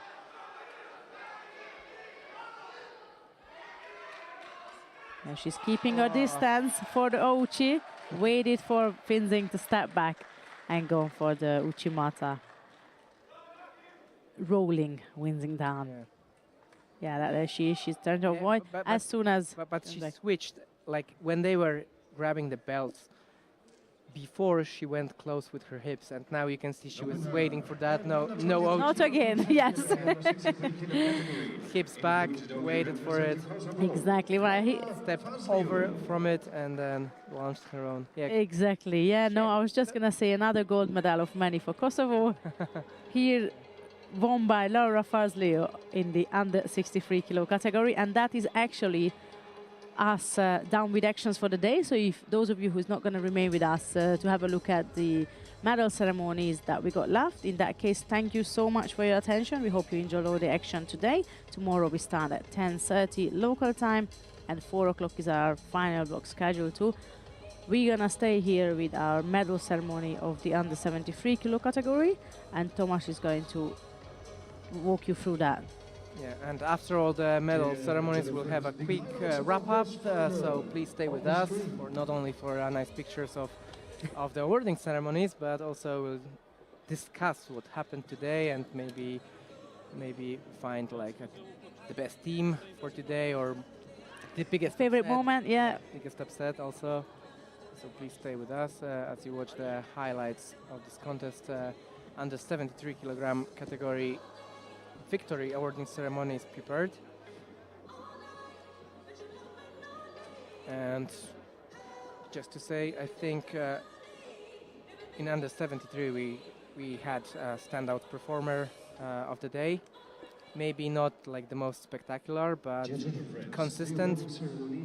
for men under 73 kilograms. And we'll obviously start with the bronze medalists, and it will be Adil Osmanov of Moldova and Kun Heg of the Netherlands. Medals will be presented by the head director of the European Judo Union, Mr. Alexander Yatsevich. And medals will be presented by Mr. Alexander Yatsevich, head refereeing director of the AGU. And for Moldova, Adil Osmanov. Osmanov Adil of Moldova and Kun Heg of the Netherlands.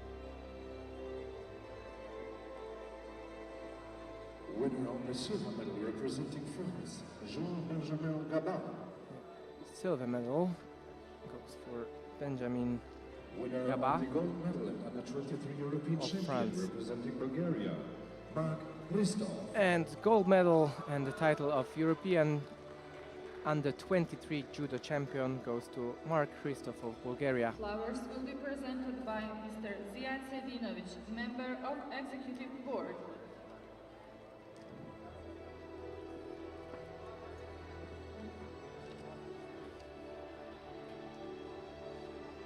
Now, flower presentation, a member of the Executive Board of Federation of Bosnia here. And after that, we'll have a national anthem of Bulgaria and some family pictures as well. Ladies and gentlemen, now please stand for the national anthem of Bulgaria.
Once again, congratulations to all medal winners in the under 73 kilo category.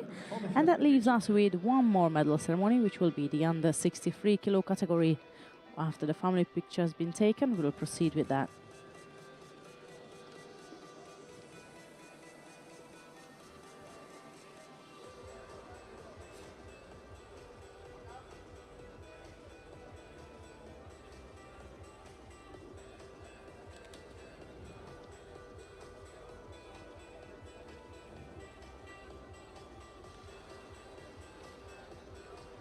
Dear gentlemen, coming up in a few moments, the awarding ceremony for women under 63 kilograms.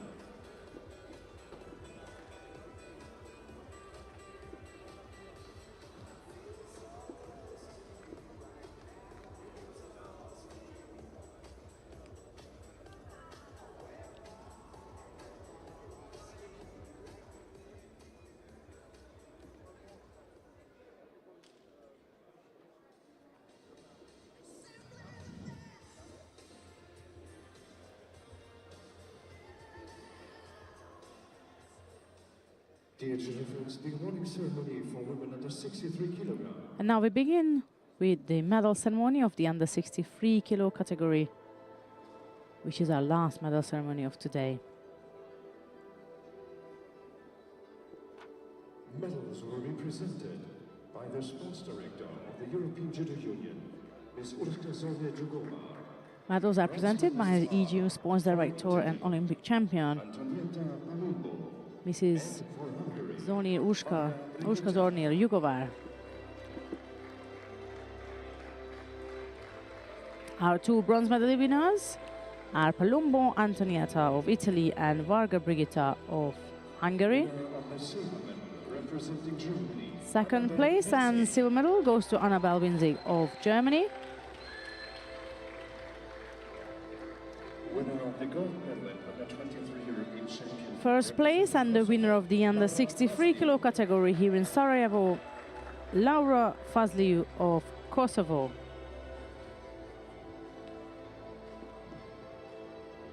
Flowers will be presented by Mr. Hussein Ramic, member of organizing committee.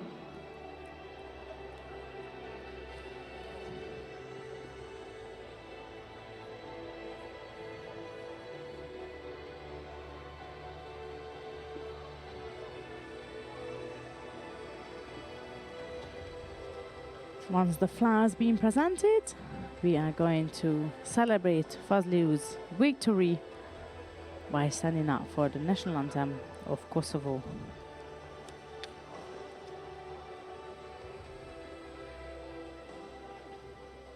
Dear children friends, now please stand for the national anthem of Kosovo.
Congratulations to all the medal winners in the under 63 kilo category.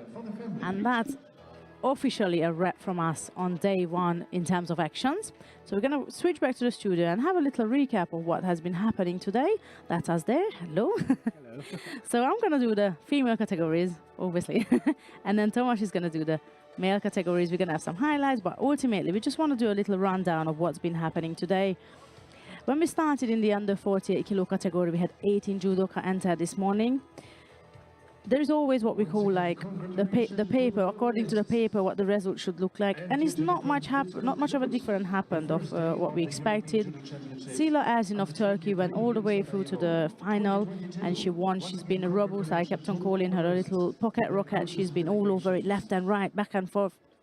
Really good performance. For me, I think if we talk about disappointment, it was perhaps Ramila Aliyeva, because she ended up claiming 5th, but she was a silver medalist at the same tournament last year. So I think for her that's a setback. But unfortunately, this is judo. You got newcomers coming in. You got athletes that you have a mat that can upset you. And Erzin defeated her in the semi-finals, and I wonder if that just put her off the day, and then she went after the bronze and Festrat and defeated her for bronze. So I wonder if that Yeah, maybe she was like all for it's gold. not gold, Yeah. then it's not. You know what I mean? Sometimes it happens. But apart from that, Luke, I think for me, Brito was amazing. Absolutely deserved the bronze medal. And apart from that, we had a great day. Nothing overly incredible, but nothing undermining. I think Erzin was amazing with her skills of going left and right, and did you mind the grip? That impressed me. Other than that, And we cannot forget Erzin is still a junior. She took silver exactly last month in the Prague, junior. and only lost against her teammate who was absent today. So for Exactly. me, it's like it shows not only Erzin's strength, but also like Turkey as a team. They have a depth, sending juniors here and going exactly. for gold. So I agree with you, yes. So, well, that's a wrap from the under 48, and then Tomasz is going to do the under 60s. Yeah, for under 60s, we had all Azeri final, and they were outstanding. So I wouldn't like to pick one of them. Obviously, the final wasn't the way we wanted it to be, because there was this supporting leg sweep. But anyway, all throughout the day, they were fantastic. And For me, also Alexandru Matei of Romania, he disposed of #1 seed. He was very, very good. So, yeah, Team Azerbaijan in under 60 and Matei Alexandru. Good. Yeah, it was good, like you said, and really Talibov both and Ismailov shown some Yeah, they were incredible throwing people throws. around, so- Absolutely right. Under 52 kilo category, we had 21 athletes at the start of today, and again you got the top 4 seed. And apart from the Hungarian who ended up winning the tournament, she came as a number 6 seed. But at some certain draws, we don't really go up to number 6 and 8 seed because of the strength and the depth of the athlete. But she surprised the whole lot and went through to winning. Apart from that, number 4 seed, Toro Soler Spain, upset Würfel, who then managed to bounce back for bronze.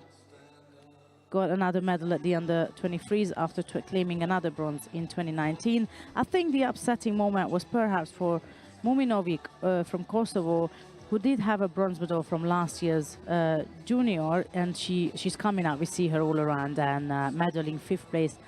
But yeah, I think again we didn't have much time, but we didn't have much chance to have a look at the under 52, so we can't really draw a massive conclusion.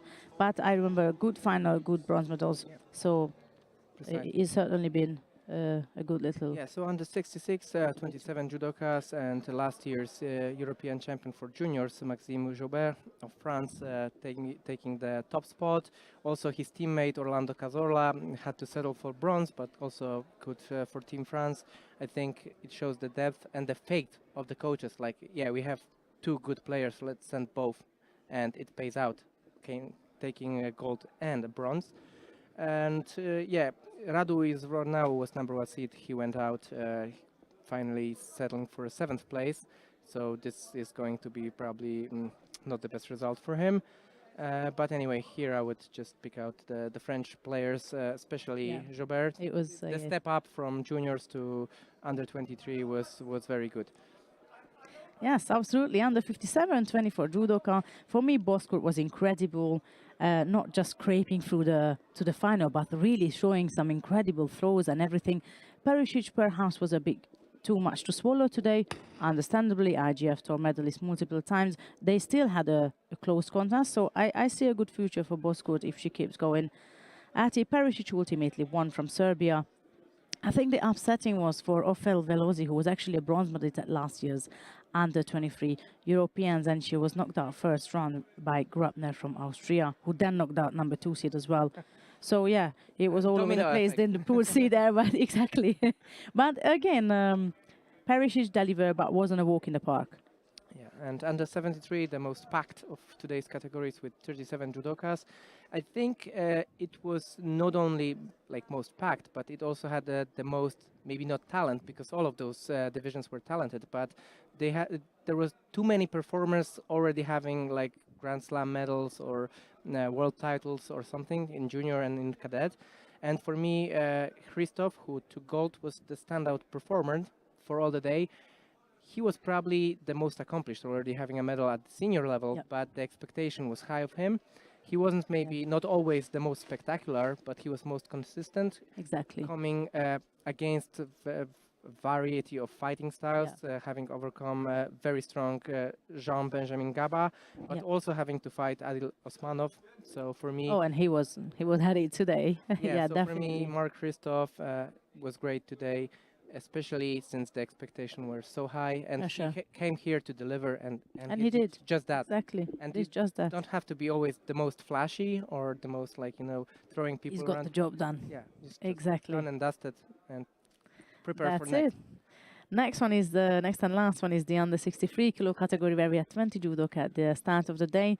I think once Ivanescu was knocked out by Palombo, that pool A just opened up the whole new door, but the Italian kept on going and shined until the semi-final, where Winzing put her down to a bronze medal possibility. And of course, on the lower half of the draw, again, number 2 and number 3 seed met in the semi-finals, so nothing unexpected happened there. And the final was quite exciting, but ultimately, Laura Fazlio of Kosovo managed to take the gold. It could have gone either way. There was a lot of action going on and all that. But we do talk about the death of the the categories, but we didn't talk about the depth of the tournament as a whole. And when you have 7 medals to 7 different countries, that shows the depth of the tournament, that it's great. Yeah, and also 18 different countries to get a medal, so it's Exactly. nearly half of the countries Got a medal. yeah, got a medal, and So after first day, so we probably that can shows the depth. yeah, we can guess like tomorrow some other teams will also get on the medal Exactly. tally. So yeah, great Right, day of that's a judo. wrap from day one. Thank you so much, guys, for listening in with us, and we look forward to see you tomorrow, 10:30 local time, final block 4 o'clock. It's goodbye for now. Good night.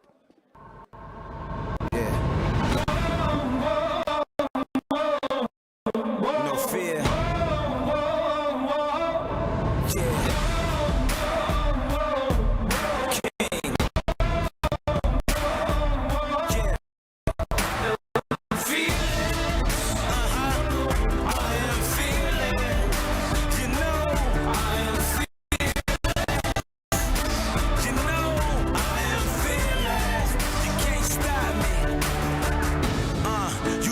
Get up and go get it.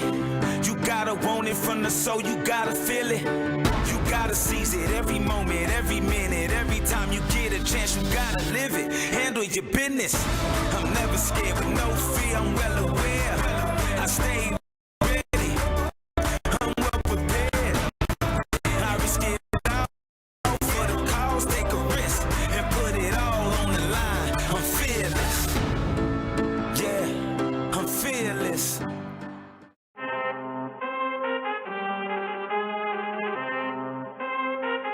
I need all the wins, yeah. Ain't no L's, I gotta get a no call and quits, yeah. Gotta keep on moving no matter how hard it gets, yeah. Better move out the way, cause I'm coming with harder hits. My head is as hard as a brick, but I'm harder than all of this. You better move, you might get knocked out.